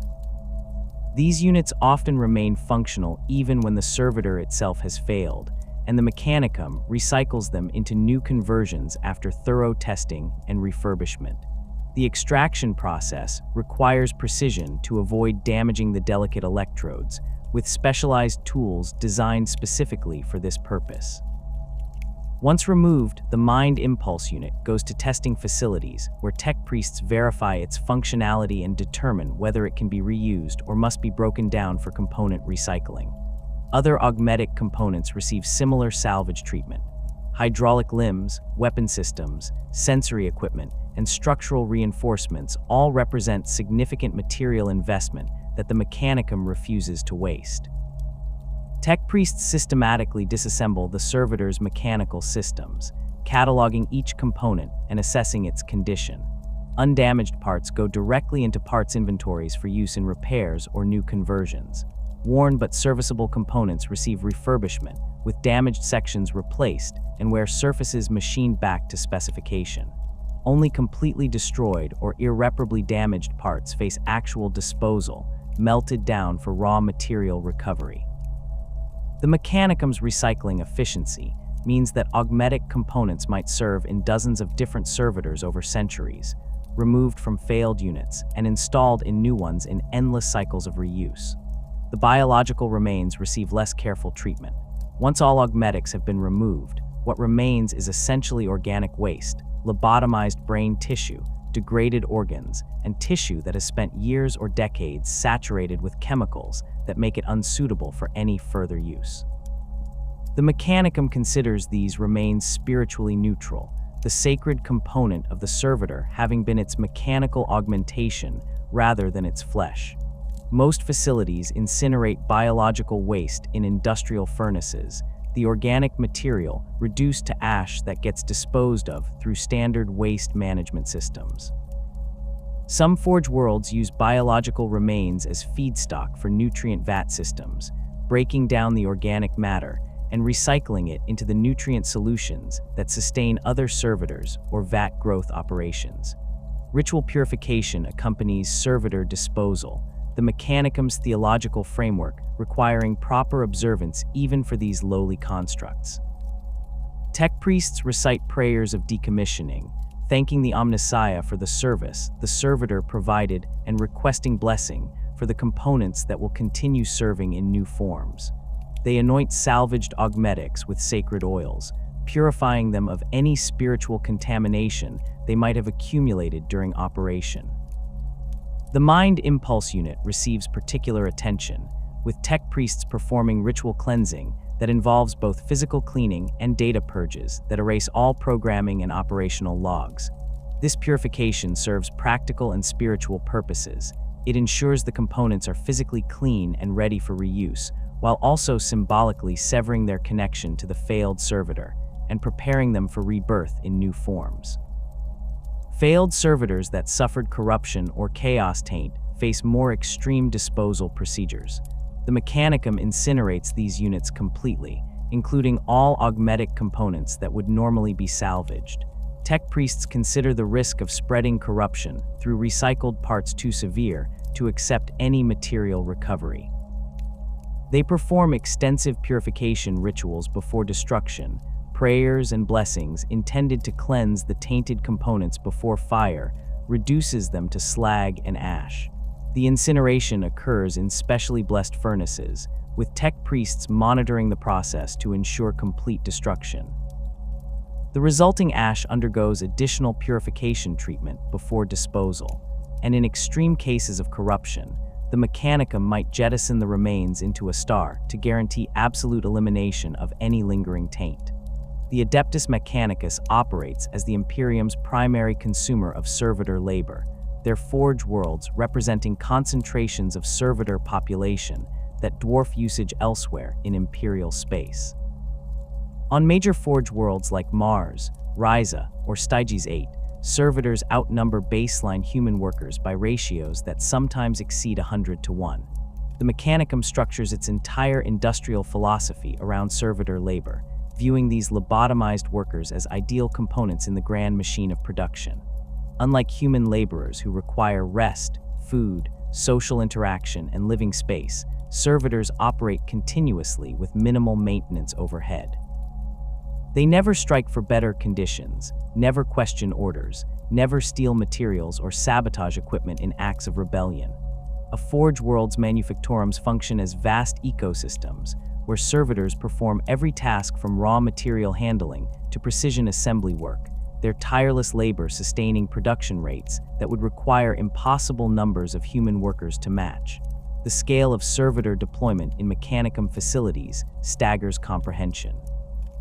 A single manufactorum complex might employ 50,000 servitors across multiple shifts, with labor units moving raw materials, technical servitors operating assembly machinery, and specialized units performing quality control inspections.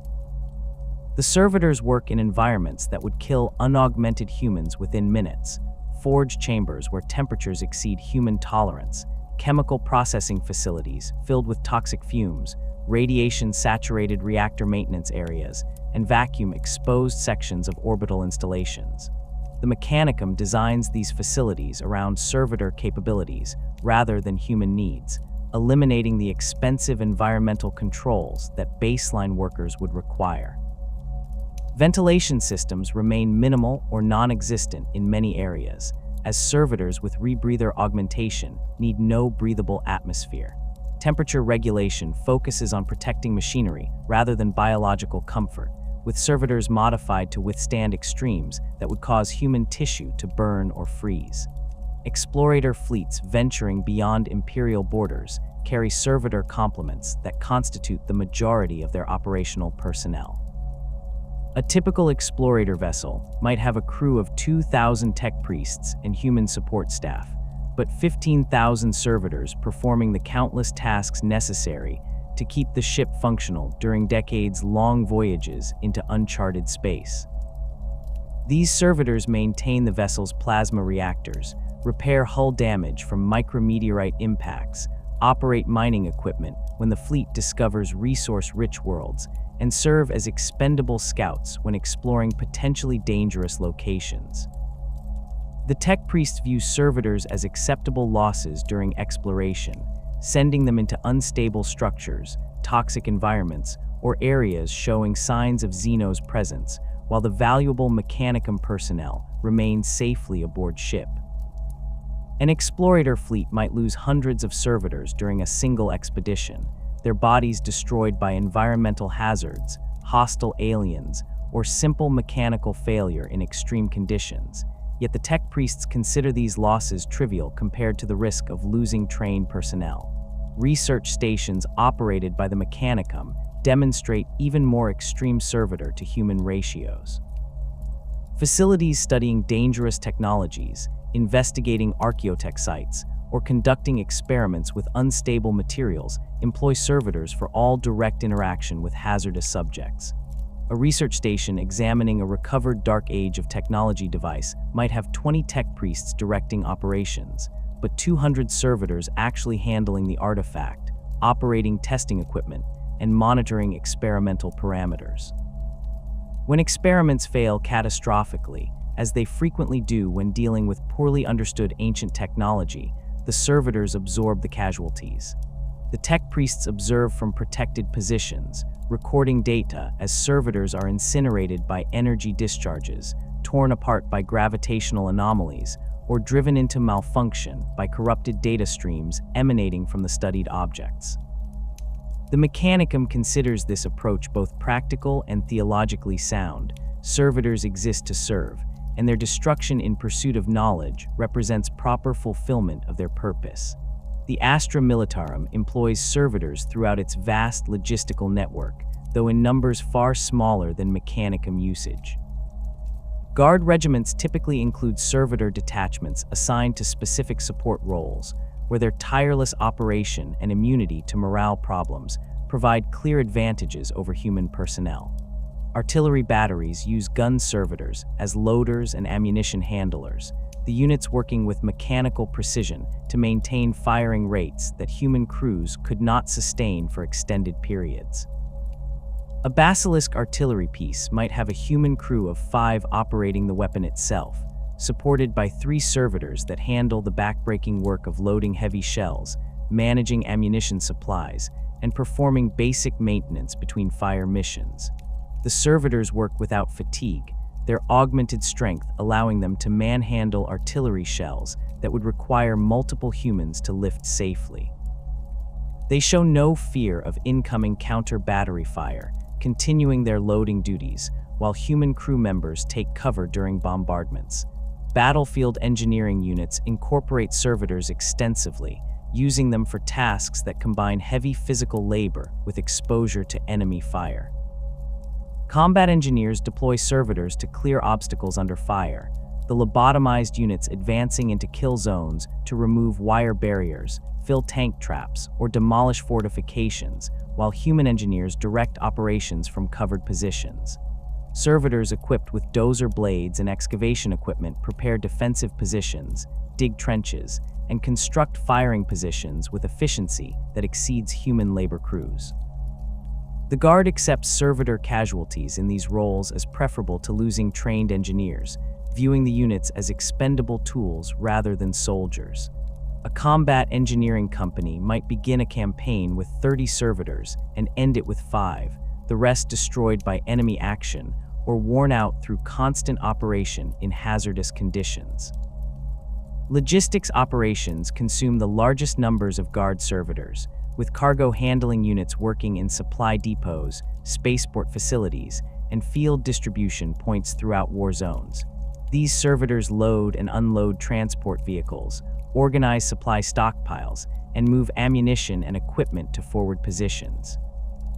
Their operation continues regardless of environmental conditions, with servitors working through sandstorms, monsoons, or chemical contamination that would halt human labor crews.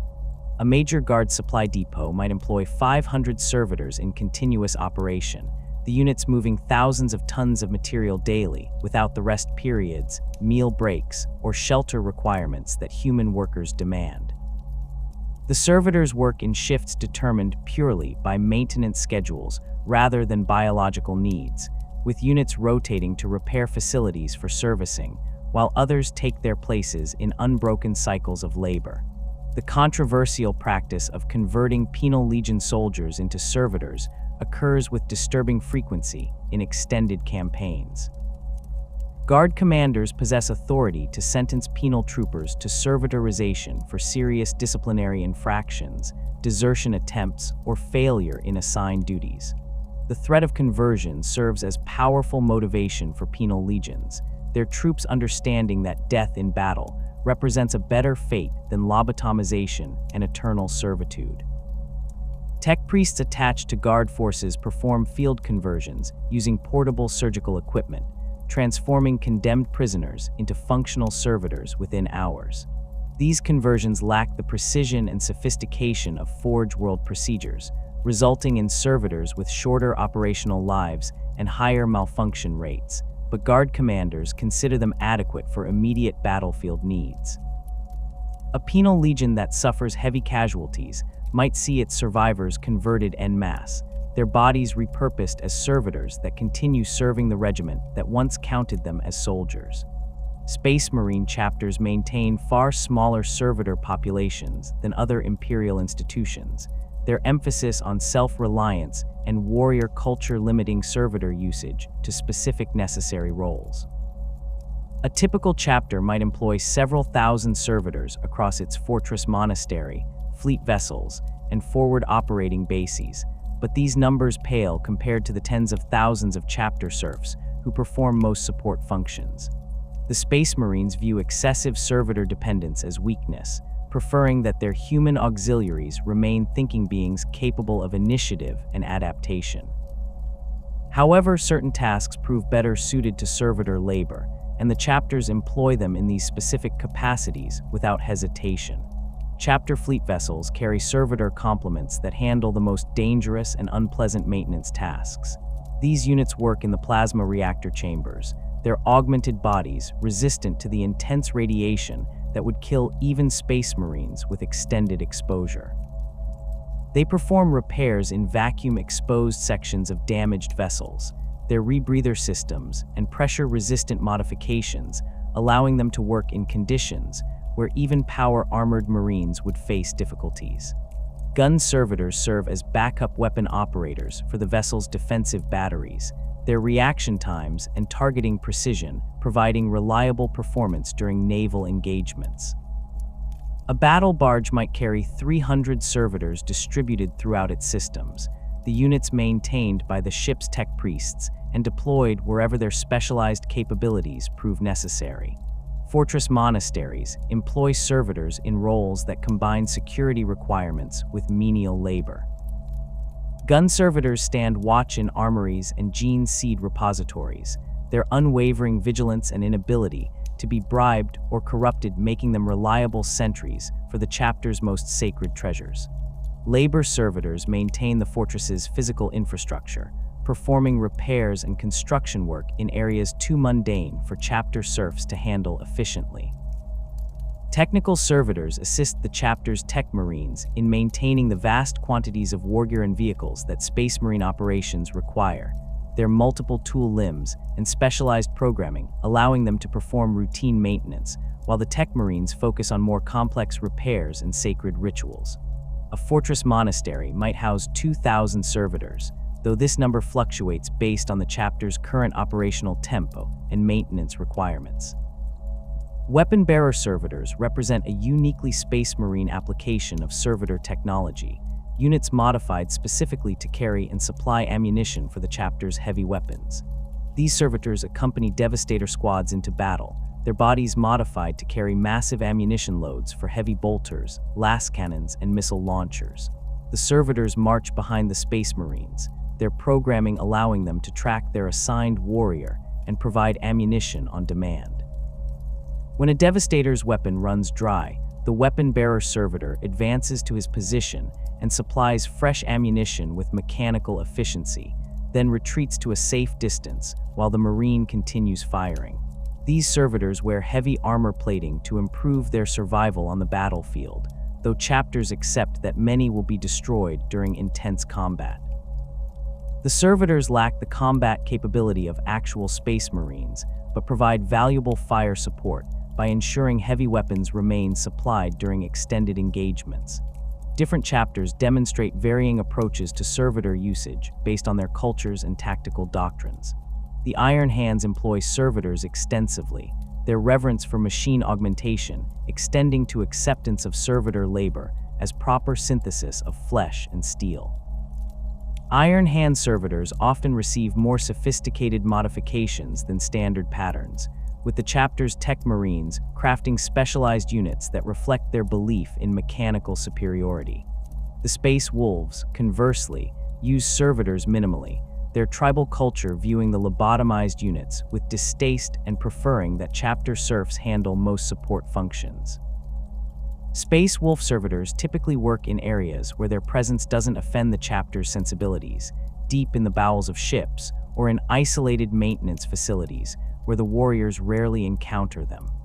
The Blood Angels maintain servitors, but keep them away from the chapter's living spaces, concerned that the presence of lobotomized humans might trigger the Black Rage in susceptible battle brothers. The Inquisition employs servitors as expendable assets during investigations and operations where human agents would face unacceptable risks.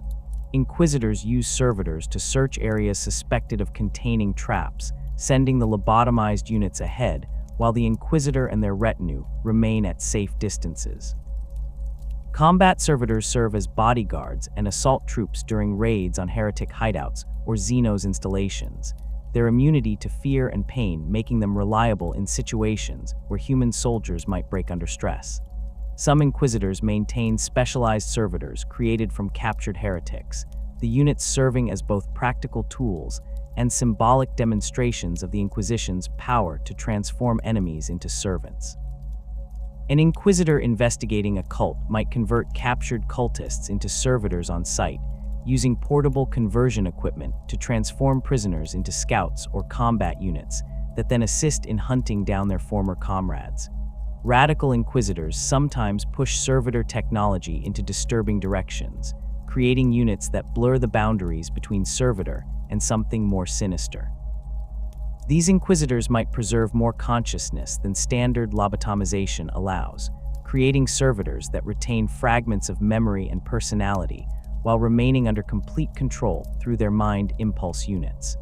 The Inquisitor uses these semi-aware servitors for infiltration operations, the units capable of passing as normal humans in casual observation, while their programming ensures absolute loyalty.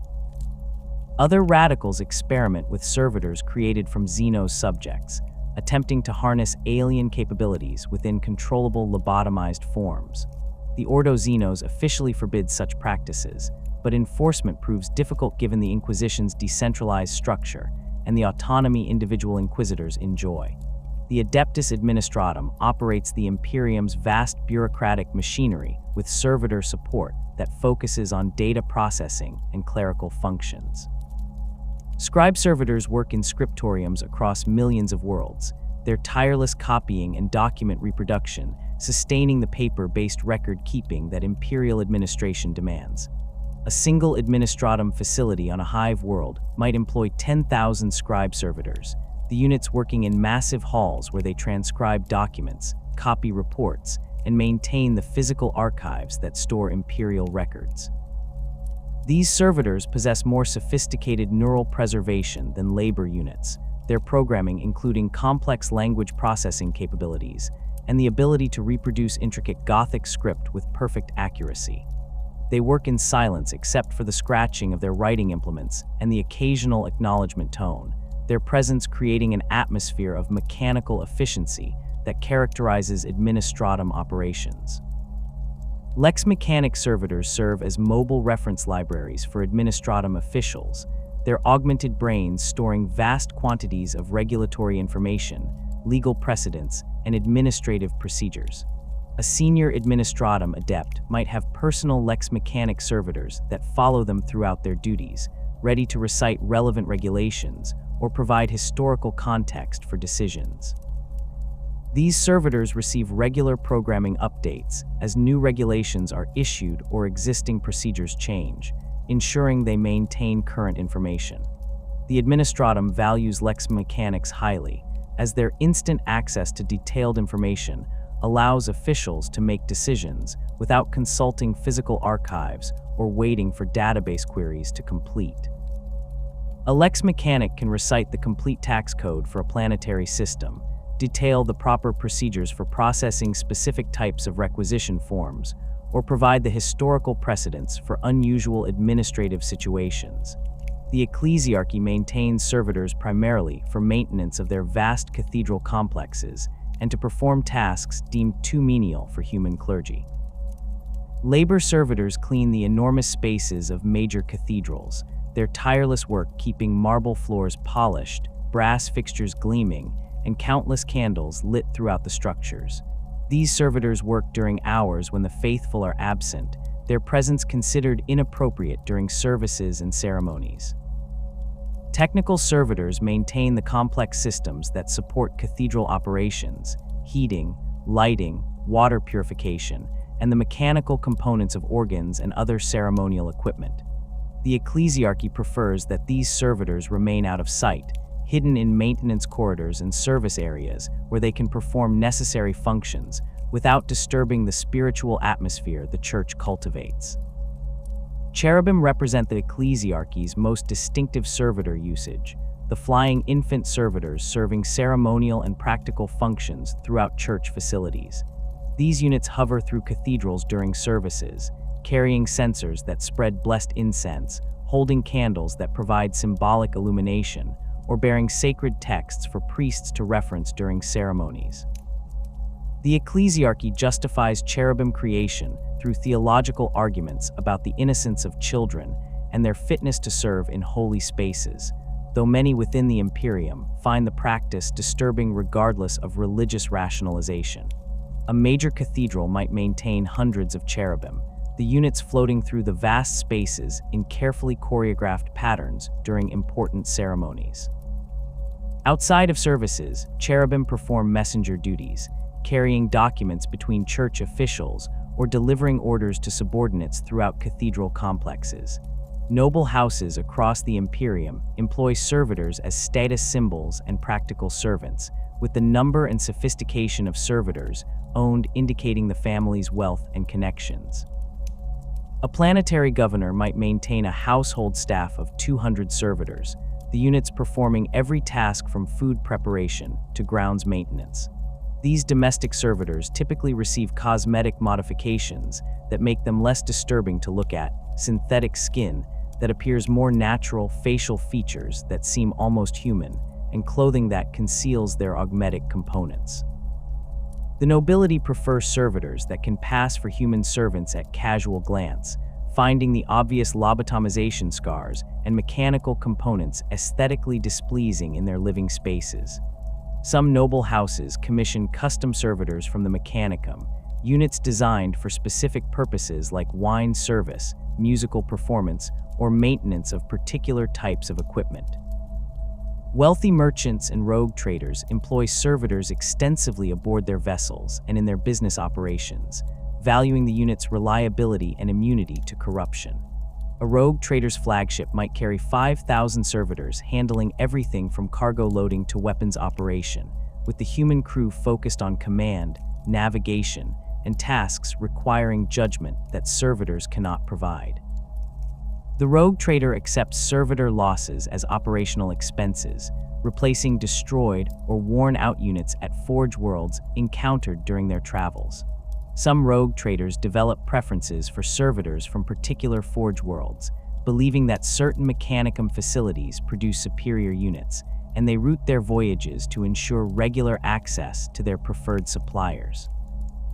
The ubiquitous nature of servitor labor throughout Imperial society means that most citizens encounter these units regularly without giving them much thought. In hive cities, servitors work in industrial facilities, maintain infrastructure, and perform countless tasks that keep the massive urban complexes functional. Citizens grow accustomed to their presence, learning to ignore the lobotomized workers as they would any other piece of machinery. Children growing up in the Imperium accept servitors as normal parts of their environment, no more remarkable than the countless other technologies that sustain human civilization across the galaxy. This casual acceptance of servitors reflects broader imperial attitudes toward human life and the individual's value relative to humanity's collective survival.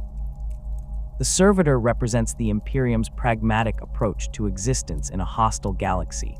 Human consciousness matters less than human utility, and the transformation of thinking beings into lobotomized tools generates no moral concern in a civilization where billions die daily in service to the Emperor's vision. The question of whether servitorization constitutes just punishment has troubled imperial philosophers and theologians since the practice became standardized during the Great Crusade. The Adeptus Mechanicus maintains extensive legal codes that specify which crimes warrant conversion, treating servitorization as both punishment and practical necessity. Murder, particularly of Mechanicum personnel or destruction of sacred machinery, carries mandatory servitor conversion sentences across most imperial worlds. Heresy against the Emperor's divinity results in servitorization when the ecclesiarchy determines the heretic's consciousness represents too great a risk to allow continued existence. Theft of Mechanicum property, sabotage of imperial infrastructure, and dereliction of duty causing significant loss of life all appear on the standard conversion lists that Arbites judges consult when sentencing criminals. The theoretical justification presents servitorization as merciful compared to execution. The criminal's body continues serving humanity rather than being wasted through death, their labor repaying the debt their crimes created. Mechanicum theology reinforces this view, teaching that the lobotomized criminal achieves redemption through transformation into a tool of the Omnissiah's will. The consciousness that chose to commit crimes ceases to exist, while the body becomes purified through sacred union with blessed machinery. Tech priests performing conversions on convicted criminals recite prayers thanking the machine god for providing this opportunity for redemption, viewing the process as spiritually beneficial for all involved.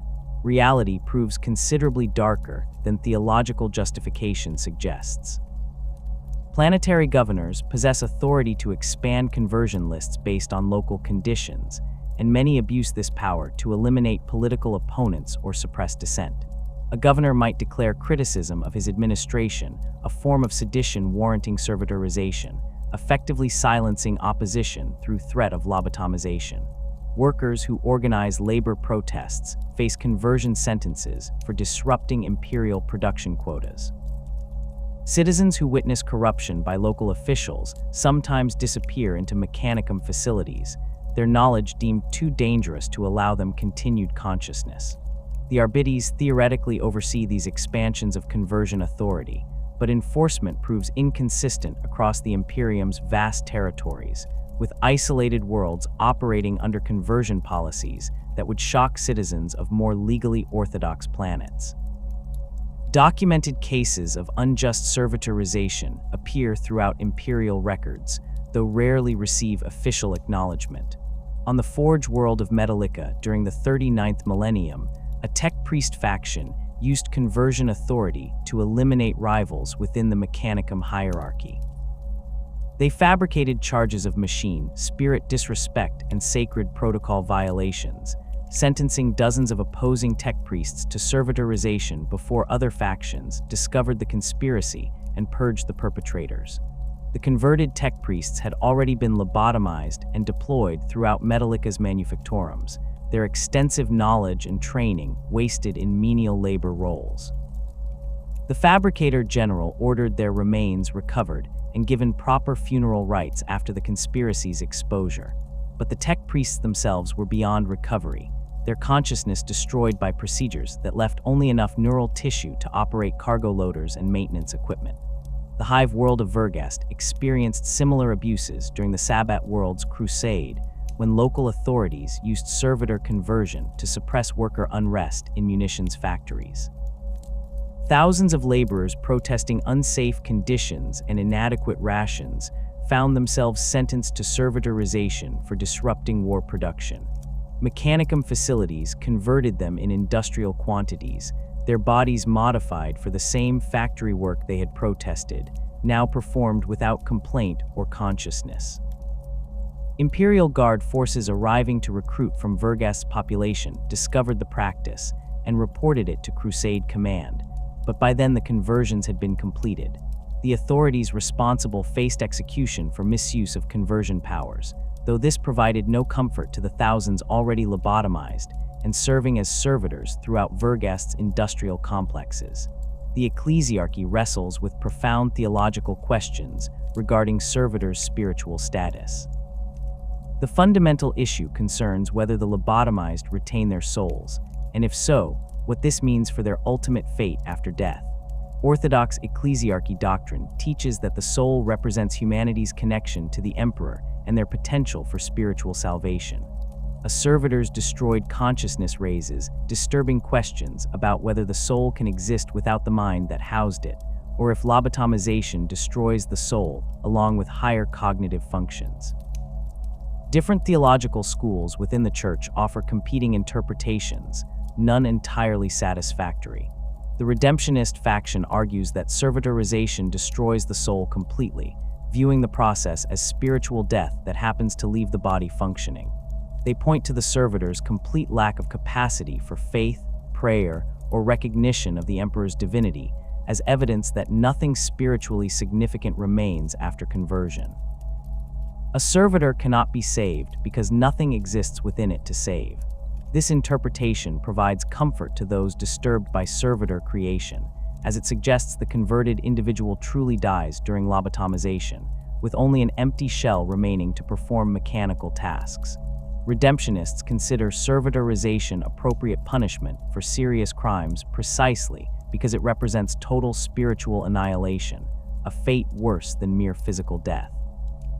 The Salvationist school maintains that souls persist despite lobotomization, trapped within unresponsive flesh and unable to express faith or seek redemption.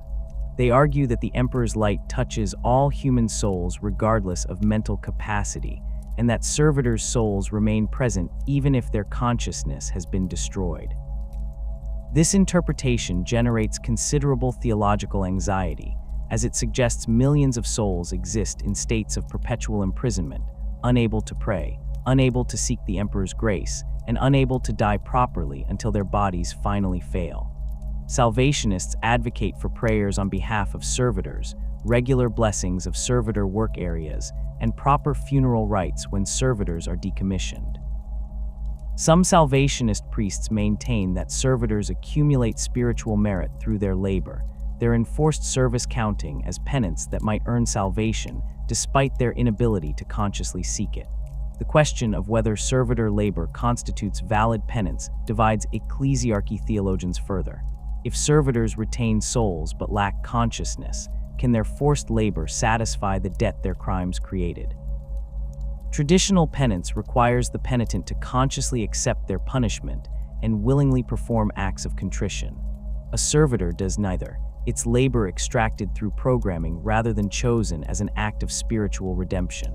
Some theologians argue this makes servitorization ineffective as penance, the converted criminal's soul remaining stained by unpaid debts that their lobotomized body's labor cannot satisfy. Others counter that the emperor sees all service regardless of the servant's awareness, and that a servitor's decades of tireless labor represent penance of the highest order, the ultimate sacrifice of self in service to humanity's survival. The Mechanicus's pragmatic view of servitors as tools conflicts sharply with other imperial institutions, varying degrees of discomfort regarding the practice. Tech priests approach servitor creation with the same emotional detachment they apply to all technological processes, viewing lobotomization as a sacred procedure that transforms flawed biological material into useful components of the Omnissiah's grand design.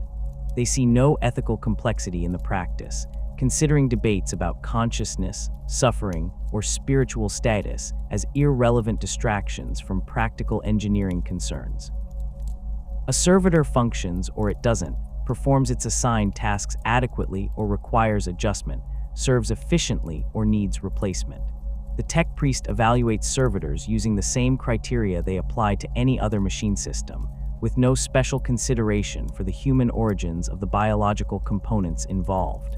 This attitude disturbs many outside the Mechanicum, even those who accept servitor use as necessary. Imperial Guard officers who rely on servitor labor in their logistics operations often express discomfort with the lobotomized units, preferring to minimize direct interaction and delegate servitor supervision to subordinates. The officers understand the practical benefits servitors provide, but find their presence unsettling in ways they struggle to articulate. Something about the servitor's human-shaped body performing mechanical tasks with inhuman precision triggers instinctive revulsion that practical necessity cannot entirely overcome. Guard commanders typically segregate servitors from regular troops during garrison duty, concerned that constant exposure to lobotomized humans might damage morale or create discipline problems among soldiers who begin questioning the value the Imperium places on human life. Space Marine chapters demonstrate even stronger ambivalence towards servitor technology. The Adeptus Astartes builds its entire culture around the concept of the superhuman warrior, the individual who transcends normal human limitations through transformation into something greater. Servitors represent the opposite transformation, the reduction of human consciousness to mechanical simplicity. Many chapters view this with barely concealed distaste, considering servitor creation a necessary evil rather than an achievement to celebrate. The Space Wolves openly express their disgust with the practice, their tribal culture valuing individual consciousness and personal honor in ways that make servitor lobotomization seem like spiritual murder. Wolf priests refuse to perform funeral rites for servitors, arguing that the person died during conversion, and the servitor represents only animated flesh rather than a fallen warrior deserving of respect. The salamanders maintain similar attitudes, their emphasis on humanity's value and the sanctity of human life creating tension with servitor usage. Salamander tech marines perform servitor maintenance with visible reluctance, treating the duty as unpleasant necessity rather than sacred work. The chapter limits servitor deployment to roles where human workers would face unacceptable danger, preferring to employ chapter serfs for most support functions, despite the efficiency advantages servitors would provide.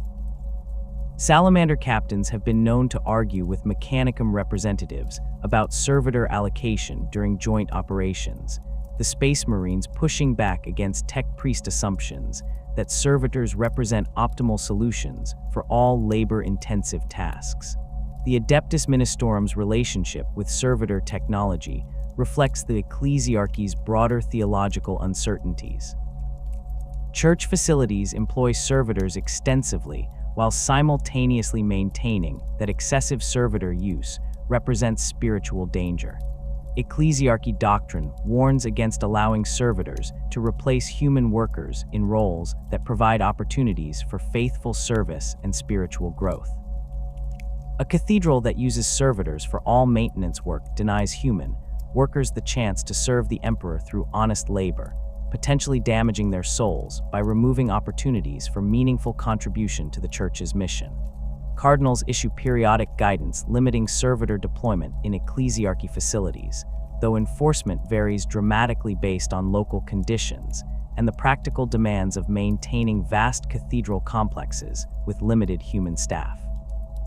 Xenos species that encounter imperial servitors react with reactions ranging from confusion to horror, their responses revealing fundamental differences in how various civilizations approach technology and consciousness. The Tau Empire's first documented encounter with servitors occurred during the Damocles Gulf Crusade, when fire-caste warriors captured an imperial supply depot and discovered hundreds of cargo-handling servitors continuing their work despite the facility's fall. Tau observers initially assumed the servitors were sophisticated robots, their Earth-caste engineers examining several units to understand imperial automation technology. The discovery that servitors contained lobotomized human brains provoked reactions that Tau records describe as profound disturbance and incomprehension. Tau philosophy emphasizes the greater good, the concept that all sentient beings should contribute to collective advancement while maintaining their consciousness and capacity for growth. Servitorization violates this principle absolutely, destroying consciousness to create biological machines that serve without understanding or development. Water-caste diplomats attempting to negotiate with imperial authorities raised servitor creation as evidence of humanity's barbarism, arguing that any civilization that lobotomizes its own people demonstrates fundamental moral corruption. Imperial negotiators dismissed these concerns as Zeno's failure to understand human necessity, pointing out that the Imperium's survival demands efficient use of all resources, including criminal populations that would otherwise represent wasted potential. The philosophical gulf between Tau and imperial perspectives on servitors contributed to the Damocles Crusade's ultimate failure to achieve lasting peace, the Tau unable to reconcile cooperation with a civilization that practices institutionalized lobotomization. The Eldar view servitors with contempt rather than horror, considering the practice crude evidence of humanity's primitive understanding of consciousness and technology.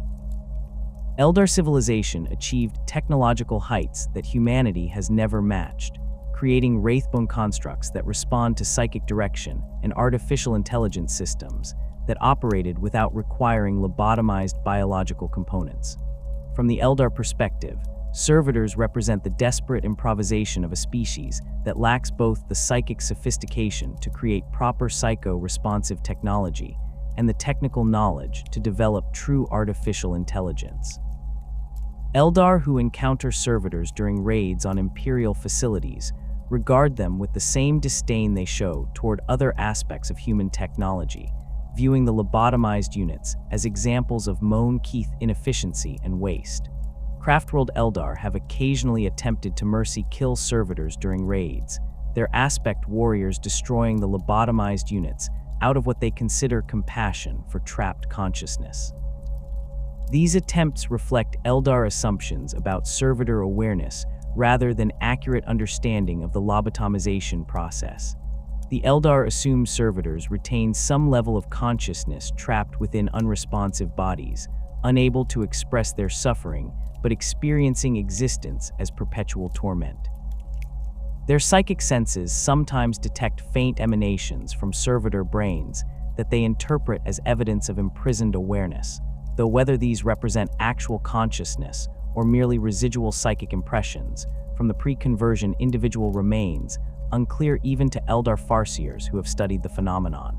Chaos forces corrupt servitor creation into practices that exceed even the Imperium's grim standards. Dark Mechanicum tech priests who have pledged themselves to the ruinous powers maintain servitor production facilities in the Eye of Terror and other warp-corrupted regions, but their conversion processes deliberately preserve consciousness while enslaving it to demonic influence. These corrupted servitors experience full awareness of their lobotomized state, their minds trapped in bodies they cannot control, while demons whisper madness through their mind impulse units.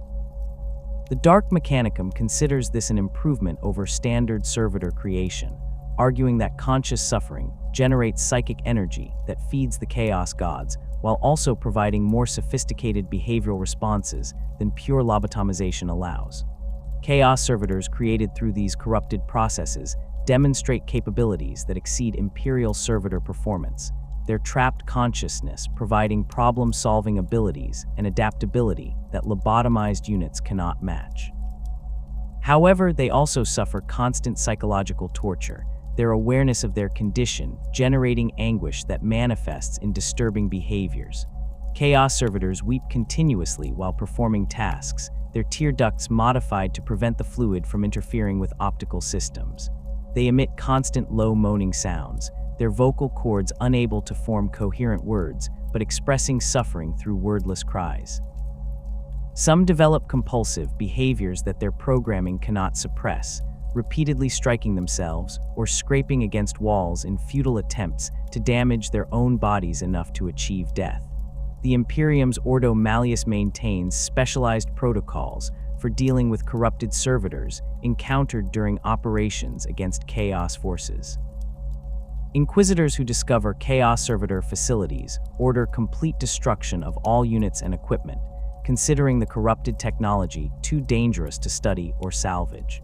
The Inquisition recognizes that Chaos servitor creation techniques represent genuine innovations that might improve Imperial servitor performance, but the spiritual contamination involved makes any attempt to adopt these methods unthinkable. Tech priests who have examined Chaos servitor facilities report that the corrupted units' enhanced capabilities come at the cost of inevitable demonic possession, with the preserved consciousness serving as an anchor point for warp entities to manifest in real space. The Dark Mechanicum accepts this as desirable outcome, viewing demonic possession of servitors as the ultimate synthesis of flesh, machine, and warp energy that their corrupted theology celebrates. Human populations living under chaos control face servitorization as one of many fates worse than death that await them. Dark Mechanicum facilities convert captured Imperial citizens into servitors using methods that deliberately maximize suffering during the conversion process. The lobotomization proceeds slowly over days or weeks, with the subject remaining conscious as portions of their brain are destroyed incrementally. Tech priests corrupted by Khorne favor this approach, believing that the terror and pain generated during extended conversion pleases the blood god. Slaaneshi Dark Mechanicum facilities modify the process to heighten sensory input during conversion, the subject experiencing overwhelming sensation as their consciousness fragments. Nurglite tech priests allow disease and decay to corrupt servitor bodies even as they perform their functions, creating shambling plague servitors that spread infection while executing their programmed tasks. The existence of Chaos servitor facilities provides the Imperium's tech priests with uncomfortable evidence that their own practices could be pushed in darker directions. The Mechanicum officially condemns all Dark Mechanicum innovations as tech heresy, but individual tech priests sometimes wonder whether the corrupted methods might offer insights that could improve Imperial servitor performance if stripped of their demonic elements. These thoughts represent the first steps toward the corruption that claims tech priests who eventually fall to chaos, their curiosity about forbidden knowledge overcoming their loyalty to the Omnissiah. The Mechanicum's internal security forces watch for tech priests showing excessive interest in Chaos servitor reports, considering such curiosity evidence of potential corruption requiring investigation and possible termination. The Mechanicum's millennia of servitor production have spawned countless specialized variants beyond the standard classifications, each designed for specific purposes that demand unique modifications or capabilities. The Thalaxi represent one of the most sophisticated servitor patterns, created during the Great Crusade era, when the Mechanicum possessed greater technical knowledge and fewer theological restrictions on augmentation practices.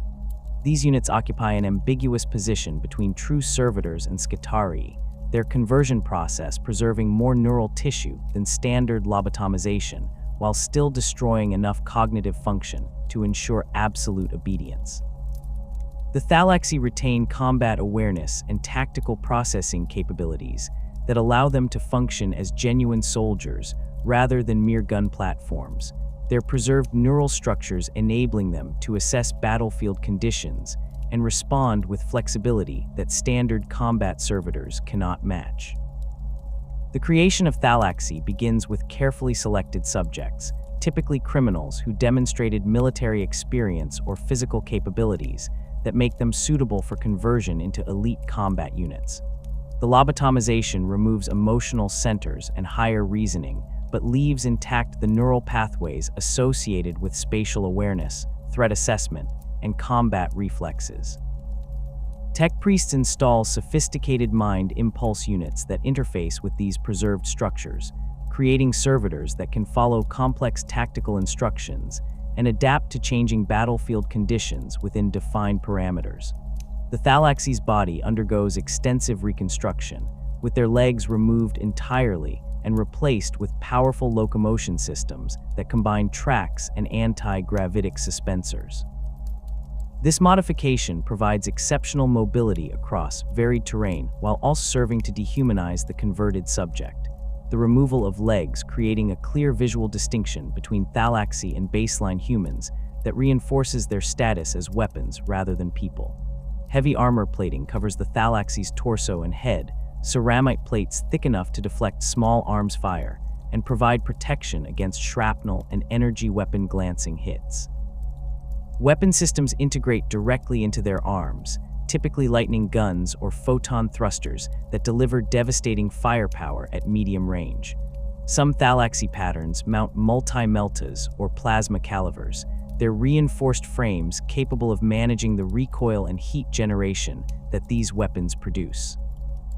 The units operate in squads under direct control of tech priests or Skitarii alphas, their preserved tactical awareness allowing coordinated maneuvers that would require constant individual instruction with standard servitors. A Thalaxi squad can execute flanking movements, provide suppressing fire while other units advance, and prioritize targets based on threat assessment without requiring detailed commands for each action. The Thalaxi pattern fell out of widespread production during the Horus Heresy when Forge Worlds lost the technical documentation and specialized equipment necessary for their creation. The conversion process requires precise neural mapping and surgical techniques that exceed the capabilities of most contemporary Mechanicum facilities. Only a handful of Forge Worlds maintain the knowledge to produce Thalaxi, and they guard these secrets jealously as proprietary technology that provides competitive advantages in Mechanicum politics. Forge World Zana became particularly renowned for Thalaxi production before its fall to chaos during the Heresy, its tech priests having refined the conversion process to create units of exceptional quality. After Zana's corruption, several other Forge Worlds attempted to replicate their techniques through reverse engineering of captured units, with limited success and frequent catastrophic failures that resulted in servitors with unstable neural interfaces or corrupted programming. Cyber Ocularis represent another specialized variant, small hovering servitors created from human eyes and minimal neural tissue. These surveillance units consist of a human eyeball preserved in nutrient solution and mounted within a brass housing that contains anti-gravitic suspensors, basic cogitator systems, and transmission equipment. The optic nerve connects to augmetic interfaces that relay visual information to tech priests or security monitoring stations, providing mobile surveillance capability that can navigate through spaces too confined for larger servitors or human personnel.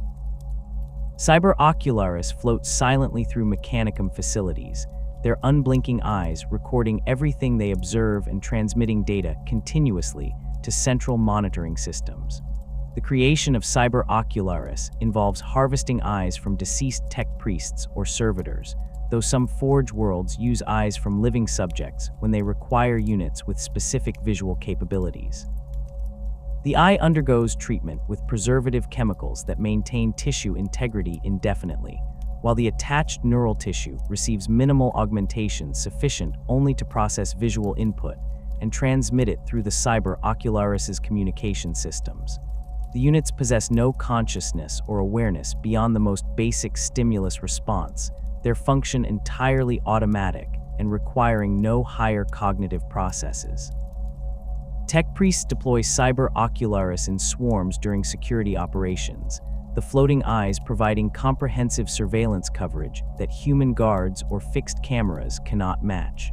The units prove particularly valuable in combat situations, where they scout ahead of advancing forces and provide real-time intelligence about enemy positions and movements. Gun cherubs disturb even those accustomed to standard cherubim. These combat variants created from infant corpses or vat-grown bodies and modified to carry weapons into battle. The ecclesiarchy and some Space Marine chapters employ gun cherubs during ceremonial occasions or actual combat, the units floating through the air while firing bolt pistols, stub guns, or flamers at designated targets. The creation process mirrors standard cherubim conversion, with the infant body's limbs removed and anti-gravitic suspensors installed, but adds weapon integration that requires reinforcement of the torso and installation of targeting systems connected to the minimal brain tissue. Gun cherubs lack the cognitive capacity for independent target selection, their programming requiring constant direction from authorized personnel who designate targets and authorize weapons fire. The theological justification for gun cherubs proves even more contentious than standard cherubim creation, with critics within the ecclesiarchy arguing that arming infant servitors crosses boundaries that should remain inviolate even in the Imperium's grim circumstances. Supporters counter that the infants used for gun cherub creation were already dead or vat-grown specifically for conversion, making their transformation into weapons no different ethically than creating any other combat servitor.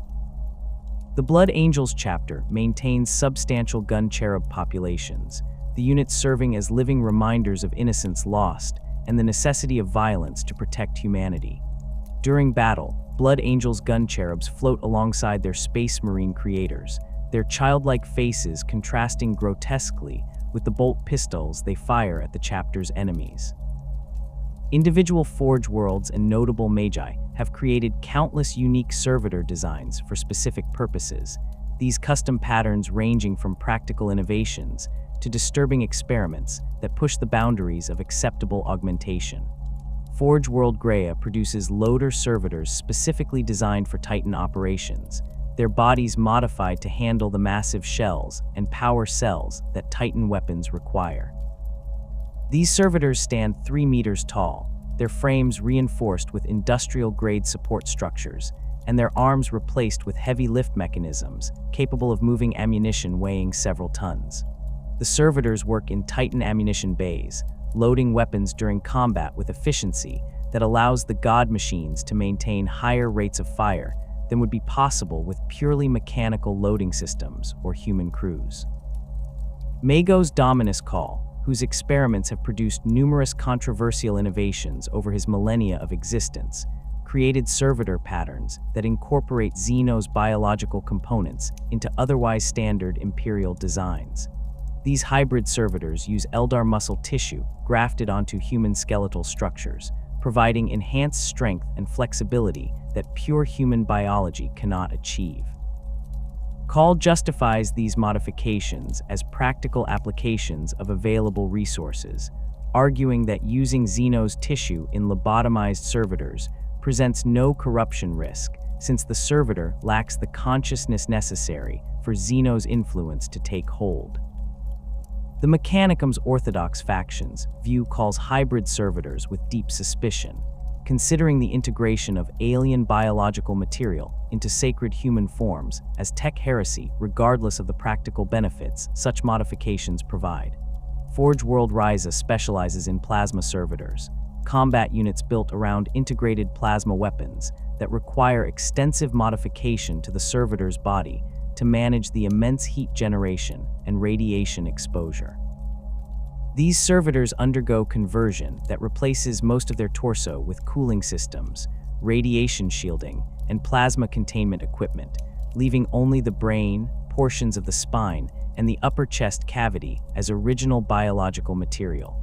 The plasma weapon mounts where the servitor's right arm would be, connected directly to the power generation systems installed in the modified torso.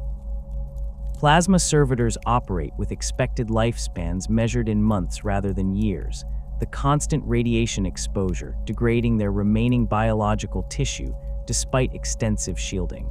Ryza produces these units in substantial numbers, accepting their short operational lives as acceptable cost for the devastating firepower they provide.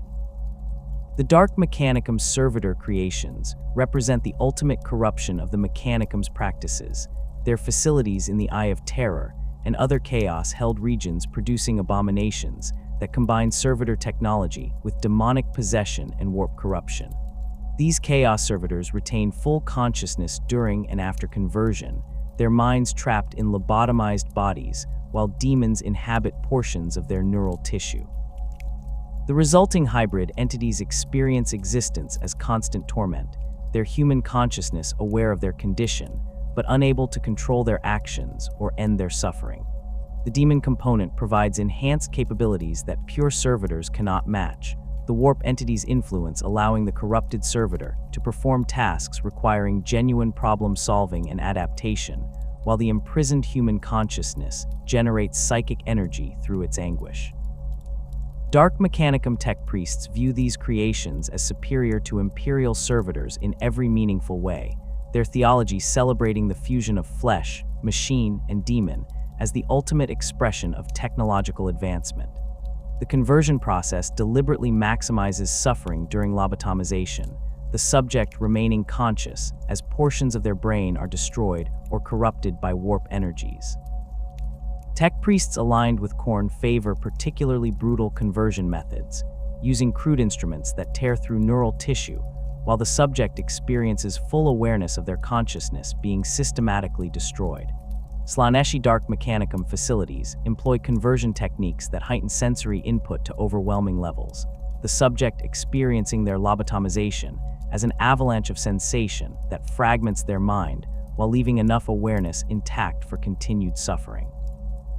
The demon engines created by the Dark Mechanicum represent an even more extreme application of corrupted servitor technology, these war machines incorporating multiple human subjects fused together and possessed by powerful warp entities. A demon engine might contain dozens of servitorized humans, their bodies merged into a single mechanical construct, and their collective consciousness serving as anchor points for demonic manifestation.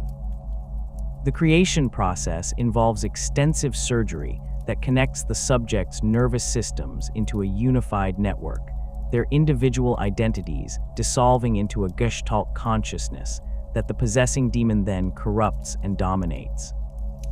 The resulting entity combines the demon's warp-born power with the servitorized human's connection to real space, creating war machines that can operate in the materium with greater stability than pure demonic manifestations, while wielding supernatural capabilities that no Imperial servitor could match. Failed experiments and abominations resulting from forbidden augmentation techniques litter the Mechanicum's history, though the tech priests rarely acknowledge these failures publicly.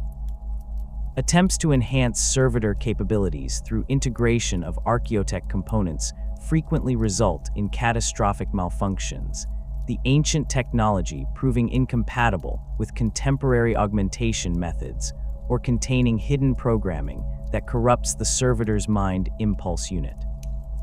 A Forge world attempting to improve combat servitor performance by installing Dark Age of technology targeting systems might produce units that function normally for months before suddenly turning on their operators. The ancient system's safeguards interpreting the Mechanicum's control methods as hostile takeover attempts and triggering defensive responses. Xenotech integration experiments prove even more dangerous, with tech priests attempting to incorporate alien technology into servitor designs despite explicit prohibitions against such practices. These experiments occasionally produce servitors with genuinely enhanced capabilities, units with Tau sensor systems demonstrate superior targeting accuracy, while those incorporating Necron self-repair mechanisms show remarkable durability. However, the failures vastly outnumber successes, with xenotech integration typically resulting in servitors that malfunction catastrophically or develop behaviors suggesting corruption by alien influence. A servitor incorporating Eldar psycho-responsive technology might begin responding to psychic phenomena in ways its programming cannot account for, or develop what appears to be limited precognitive awareness that allows it to react to threats before they manifest. The Mechanicum destroys such units immediately upon discovery, considering any hint of psychic capability in servitors as evidence of dangerous corruption requiring immediate elimination. Attempts to preserve more consciousness than standard lobotomization allows represent another source of servitor abominations, with tech priests experimenting with partial lobotomization techniques that leave subjects with fragments of awareness while maintaining behavioral control. These experiments aim to create servitors capable of more sophisticated problem-solving and adaptation, while remaining obedient to programming and unable to resist commands. The results prove consistently horrifying, with partially lobotomized servitors demonstrating awareness of their condition while lacking the cognitive capacity to understand or accept it. These units exhibit behaviors suggesting psychological torment. They pause during tasks as if confused, emit vocalizations that sound like attempts at speech, and sometimes engage in self-destructive actions that their programming struggles to prevent. The preserved consciousness fragments lack coherence, producing beings that experience existence as nightmarish confusion without the mental capacity to process or cope with their situation. The arco-flagellants maintained by the ecclesiarchy represent a unique variant that deliberately preserves consciousness while enslaving it to combat programming, creating penitent warriors rather than true servitors. These units begin as heretics deemed suitable for redemption through violence, their crimes serious enough to warrant death, but their physical capabilities valuable enough to justify conversion into combat assets. The ecclesiarchy's tech priests perform modifications that differ fundamentally from standard servitorization, installing pacifier helms that suppress consciousness during non-combat periods, but allow full awareness to return when the units enter battle. Chemical injectors flood the arco-flagellant system with combat stimulants and rage-inducing compounds when their pacifier helms deactivate, transforming them from catatonic penitents into berserk warriors within seconds. The arco-flagellant's body undergoes extensive combat modification, with their arms removed and replaced with electroflails or eviscerators that crackle with power fields. Additional augmetics enhance their physical capabilities, reinforced leg assemblies providing superhuman speed and strength, while pain suppressors allow them to fight through injuries that would incapacitate normal humans. Unlike true servitors, arco-flagellants retain their memories and personalities, their consciousness suppressed but not destroyed by the conversion process. When their pacifier helms activate combat mode, the arco-flagellants experience full awareness of their actions, their preserved minds forcing them to witness the violence they commit, while chemical conditioning prevents them from resisting their programming's demands for bloodshed. The theological justification presents arco-flagellants as penitent warriors earning redemption through service, their consciousness preserved specifically so they can experience the penance their crimes require. The ecclesiarchy teaches that an arco-flagellant's awareness during combat allows them to consciously choose violence in the Emperor's service, transforming their heretical past into righteous fury directed at the Imperium's enemies. This interpretation ignores the reality that arco-flagellants possess no actual choice, their combat programming and chemical conditioning making resistance impossible regardless of their conscious desires. The units function as enslaved berserkers, their preserved consciousness serving primarily to ensure they experience the full horror of their existence as weapons, rather than providing any genuine agency or opportunity for meaningful redemption. Arco-flagellants deployed in combat demonstrate terrifying effectiveness. Their combination of enhanced physical capabilities and chemically induced rage making them devastating assault troops.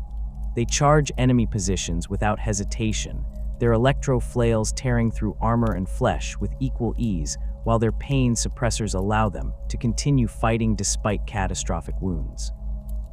The units feel no fear, their chemical conditioning eliminating survival instinct and replacing it with overwhelming aggression directed at designated targets.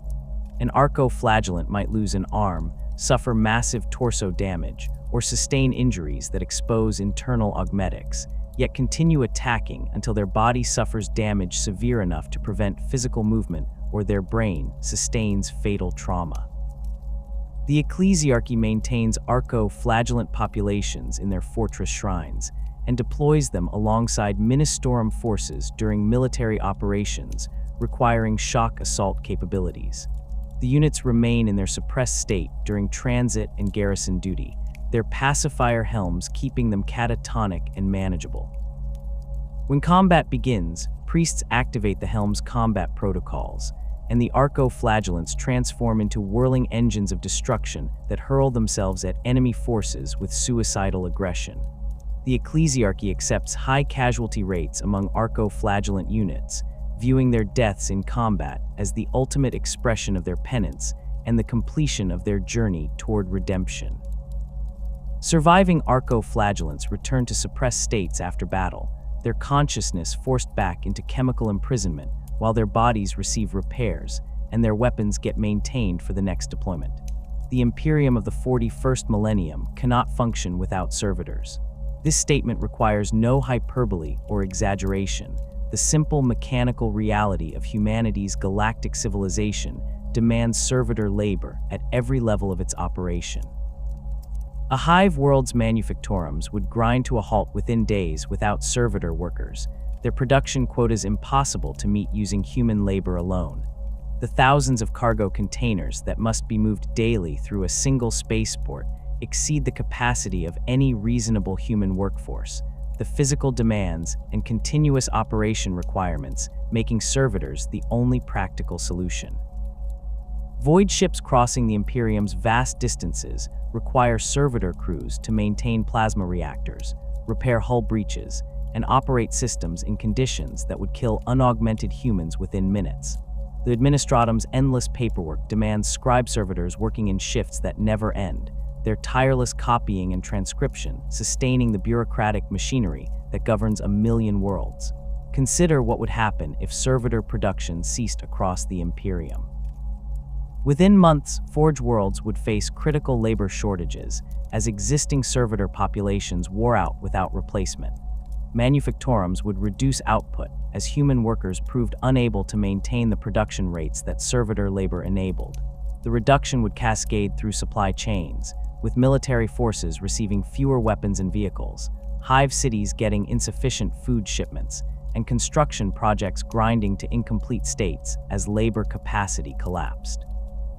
Within a year, the Imperium would face systemic breakdown, its infrastructure dependent on servitor labor to a degree that makes their absence equivalent to removing a vital organ from a living body.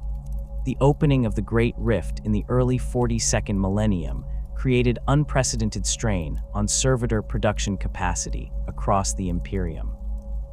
The Cicatrix Maledictum tore through real space, cutting off entire sectors from Terra and disrupting the supply networks that sustained Forge world operations.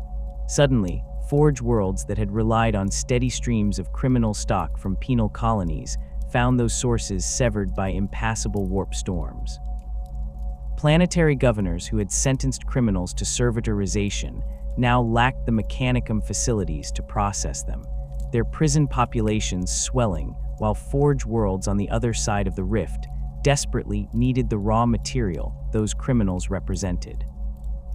The Mechanicum responded by increasing VAT growth operations, but the accelerated production timelines resulted in servitors of lower quality than standard patterns, their hastily grown bodies more prone to rejection complications and mechanical failures. The Indomitus Crusade's massive military operations consumed servitors at rates that strained even the Imperium's vast production capacity. Primarch Robute Guilliman's Crusade fleets required millions of servitors to maintain their vessels, operate logistics networks, and support ground operations across hundreds of war zones simultaneously.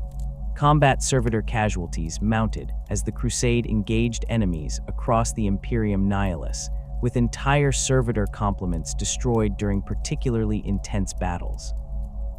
The Mechanicum prioritized servitor production for Crusade forces, diverting resources from civilian applications and creating shortages in non-military sectors. Hive worlds found themselves competing for servitor allocations, their manufactorums operating at reduced capacity, while the Mechanicum funneled production toward military applications. Forge worlds, isolated by the Great Rift, adapted their servitor production methods to accommodate reduced access to traditional stock sources. Some increased reliance on VAT growth operations despite the quality concerns, accepting inferior servitors as preferable to labor shortages. Others expanded their interpretation of conversion-worthy crimes, sentencing minor offenders to servitorization for infractions that would have merited lesser punishments before the rift's opening. A few Forge worlds began converting volunteer populations in larger numbers, offering increasingly desperate citizens the option of servitorization in exchange for benefits delivered to their families. The Mechanicum's theological justifications for these expansions emphasized necessity, arguing that the Omnissiah demanded maximum efficiency in resource utilization during humanity's time of crisis. The strain on servitor production revealed dependencies that the Imperium had taken for granted for millennia. Sectors cut off from major Forge worlds discovered they lacked the technical expertise to perform servitor conversions locally, their populations having relied entirely on Mechanicum facilities for lobotomization and augmentation procedures. These isolated regions faced choices between attempting to develop conversion capabilities using incomplete technical data or accepting gradual decline as existing servitor populations wore out without replacement. Some planetary governors turned to their local tech priest populations, demanding they establish conversion facilities despite lacking proper training or equipment. The results proved predictably disastrous, with high failure rates producing servitors that malfunctioned catastrophically or died within months of conversion. Belisarius' calls returned to prominence during the Indomitus Crusade, brought his controversial innovations to wider attention, including his experiments with servitor technology. Call had spent 10,000 years developing improvements to standard servitor patterns, his work producing units with enhanced capabilities and longer operational lives than conventional designs. His innovations included more sophisticated mind impulse units that provided better neural interface quality, advanced chemical treatments that reduced tissue rejection rates, and augmetic components manufactured using techniques that improved durability and reduced maintenance requirements. The Archmagos presented these improvements to Guilliman and the Mechanicum leadership, arguing that adopting his enhanced servitor patterns would help address the production strain created by the Great Rift and the Indomitus Crusade's demands. The Mechanicum's response to Call's servitor innovations demonstrated the same mixture of interest and suspicion that characterized their reaction to his other work. Conservative factions within the cult Mechanicus viewed his modifications as dangerous deviation from established patterns, arguing that 10,000 years of standard servitor production had proven the existing designs adequate for imperial needs. They pointed to the theological implications of altering sacred conversion procedures, suggesting that Call's innovations represented tech heresy disguised as practical improvement. More pragmatic tech priests recognized the potential benefits, but demanded extensive testing before authorizing widespread adoption, their caution reflecting awareness that servitor production errors could cascade through imperial infrastructure with devastating consequences. Call's enhanced servitors demonstrated measurable improvements over standard patterns during field trials conducted across multiple Forge worlds. Units built using his techniques showed 20% longer operational lives on average, with reduced maintenance requirements and lower failure rates during their service periods. The improved mind impulse units provided better neural interface stability, resulting in servitors that executed complex tasks with greater precision and exhibited fewer programming errors. Chemical treatments developed through Call's research reduced tissue rejection complications, particularly around augmetic integration points, where standard servitors frequently developed infections or necrotic tissue damage. The Archmagos documented these improvements meticulously, providing data that even his critics found difficult to dismiss despite their theological objections to his methods. The question of whether Call's innovations would see widespread adoption remained unresolved as the Indomitus crusade continued. Several Forge Worlds began producing enhanced servitors using his techniques, their fabricator generals willing to accept the theological controversy in exchange for improved production efficiency. Other Mechanicum facilities refused to implement his modifications, maintaining traditional patterns despite the documented performance advantages. This division reflected broader tensions within the cult Mechanicus regarding innovation versus orthodoxy, with Call's servitor work serving as yet another battleground in the ongoing struggle between progressive and conservative factions. The Fabricator General of Mars issued no definitive ruling, allowing individual Forge Worlds to make their own decisions, while the Mechanicum's theological councils debated the matter through channels that would likely take decades to produce consensus. The era of Primaris Space Marines introduced new servitor applications, as chapters integrated the enhanced warriors into their operations. Primaris-scale servitors emerged from some Forge Worlds, these units built using larger baseline bodies and modified to match the increased size of Primaris Marines. The enhanced servitors stood over 2.5 meters tall, their frames reinforced to handle the heavier equipment that Primaris forces employed. Chapters deploying Primaris Marines found that standard servitors struggled with the logistics of maintaining the new warriors' equipment and vehicles, the existing units lacking the physical capacity to move Primaris-scale armor components or handle the larger ammunition types that Primaris weapons required. The development of appropriately sized servitors addressed these practical concerns, though production remained limited to Forge Worlds with access to suitable baseline stock and the technical specifications for Primaris-scale conversions. Some tech priests speculated about potential alternatives to traditional servitors that might emerge from the renewed technological development occurring across the Imperium. Call's work demonstrated that innovation remained possible even within the Mechanicum's theological constraints, suggesting that servitor technology might evolve in directions beyond simple refinement of existing patterns. Proposals for semi-autonomous servitors with enhanced decision-making capabilities circulated through Mechanicum networks.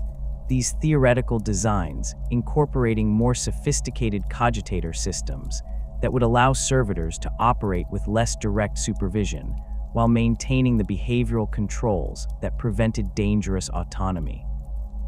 Other tech priests explored biological alternatives, investigating whether vat-grown organisms engineered specifically for servitor conversion might provide superior performance compared to converted criminals or standard vat-grown stock. The Mechanicum approached these speculative developments with characteristic caution, their institutional memory containing countless examples of technological innovation leading to catastrophe.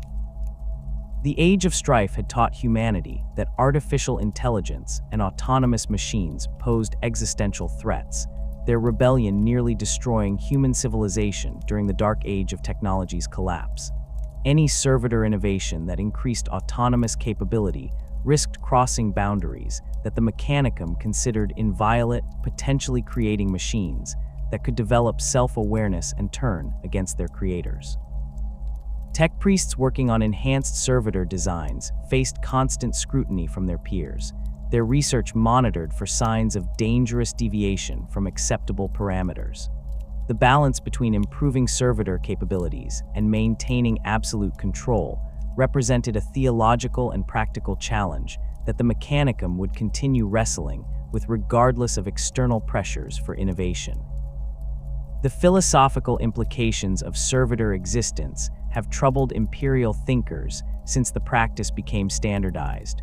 though the 41st millennium's brutal pragmatism leaves little room for such contemplation among most of humanity.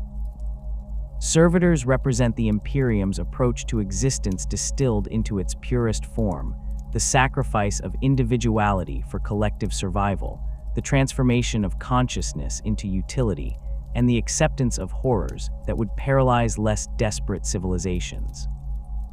A servitor embodies the Imperium's fundamental bargain with its citizens.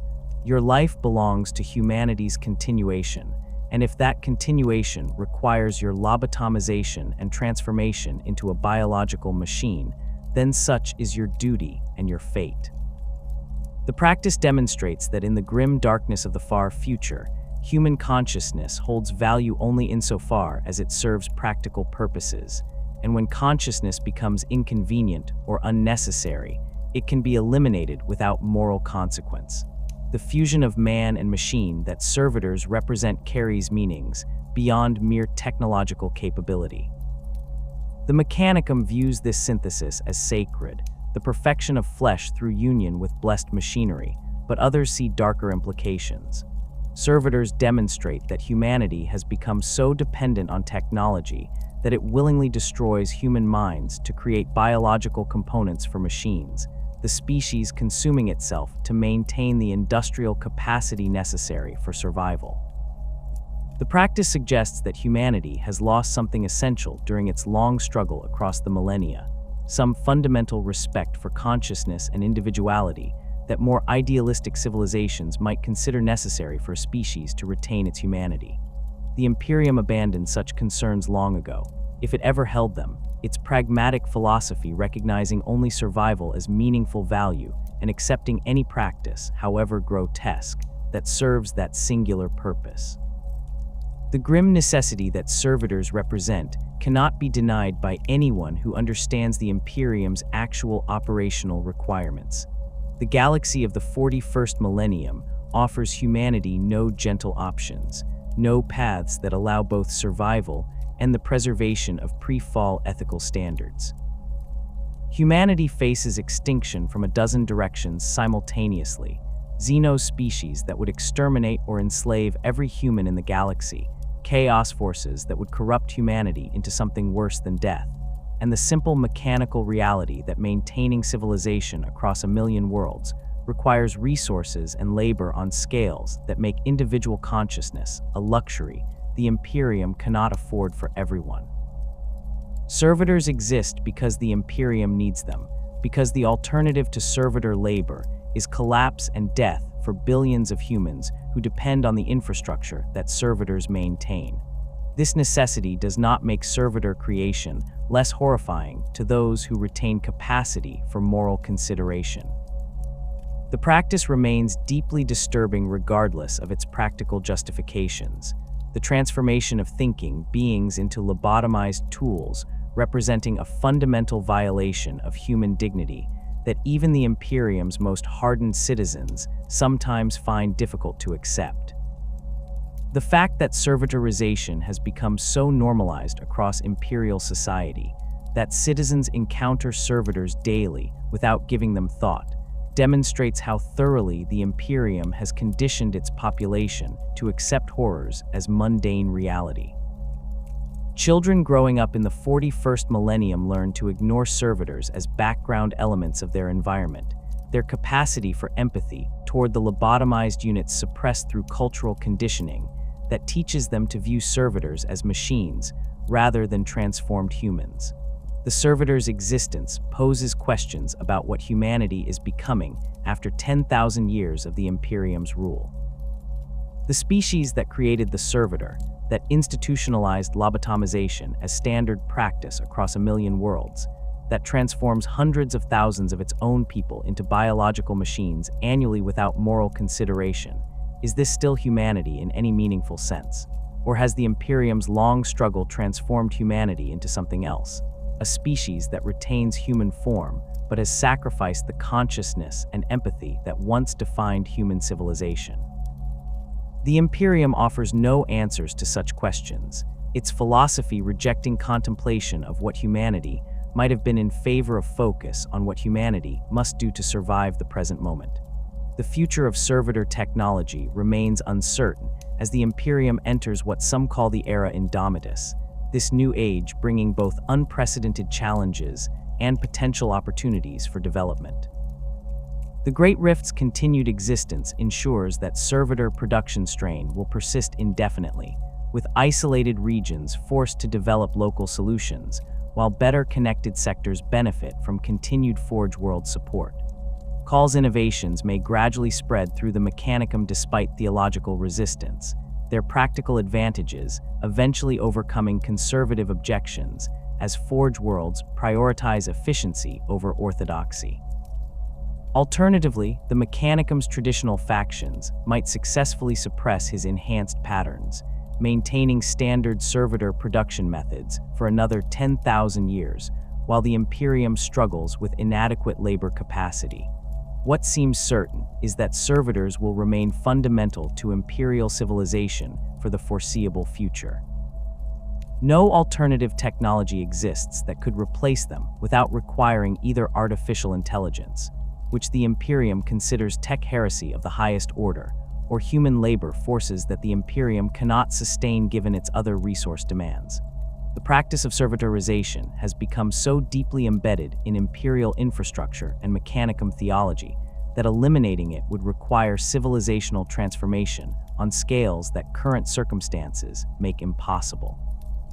The Imperium will continue converting criminals, growing VAT stock, and accepting volunteers for lobotomization, their bodies transformed into the biological machines that keep humanity's galactic empire functioning despite the countless threats arrayed against it. The servitor stands as monument to humanity's desperation and determination in equal measure. These lobotomized workers represent everything the Imperium has become: brutal, pragmatic, willing to sacrifice anything including human consciousness itself in pursuit of survival. They embody the Imperium's core philosophy that individuals matter only as components of humanity's collective existence, their value measured purely by utility rather than any inherent worth consciousness might possess. In the darkness of the far future, where there is only war and the laughter of thirsting gods, the servitor serves as reminder that humanity has paid prices beyond counting to maintain its precarious existence, and that among those prices, the systematic destruction of human awareness barely registers as noteworthy sacrifice. The lobotomized workers will continue their tireless labor through whatever future the Imperium faces, their augmented bodies performing the countless tasks that sustain human civilization, while their destroyed minds experience nothing of the galaxy they serve. They represent both the Imperium's greatest technological achievement in making such transformation possible, and its most damning moral failure in making such transformation necessary. In the grim darkness of the far future, there is only war, and in that war, the servitor stands as eternal testament to what humanity has become and what it has sacrificed to survive.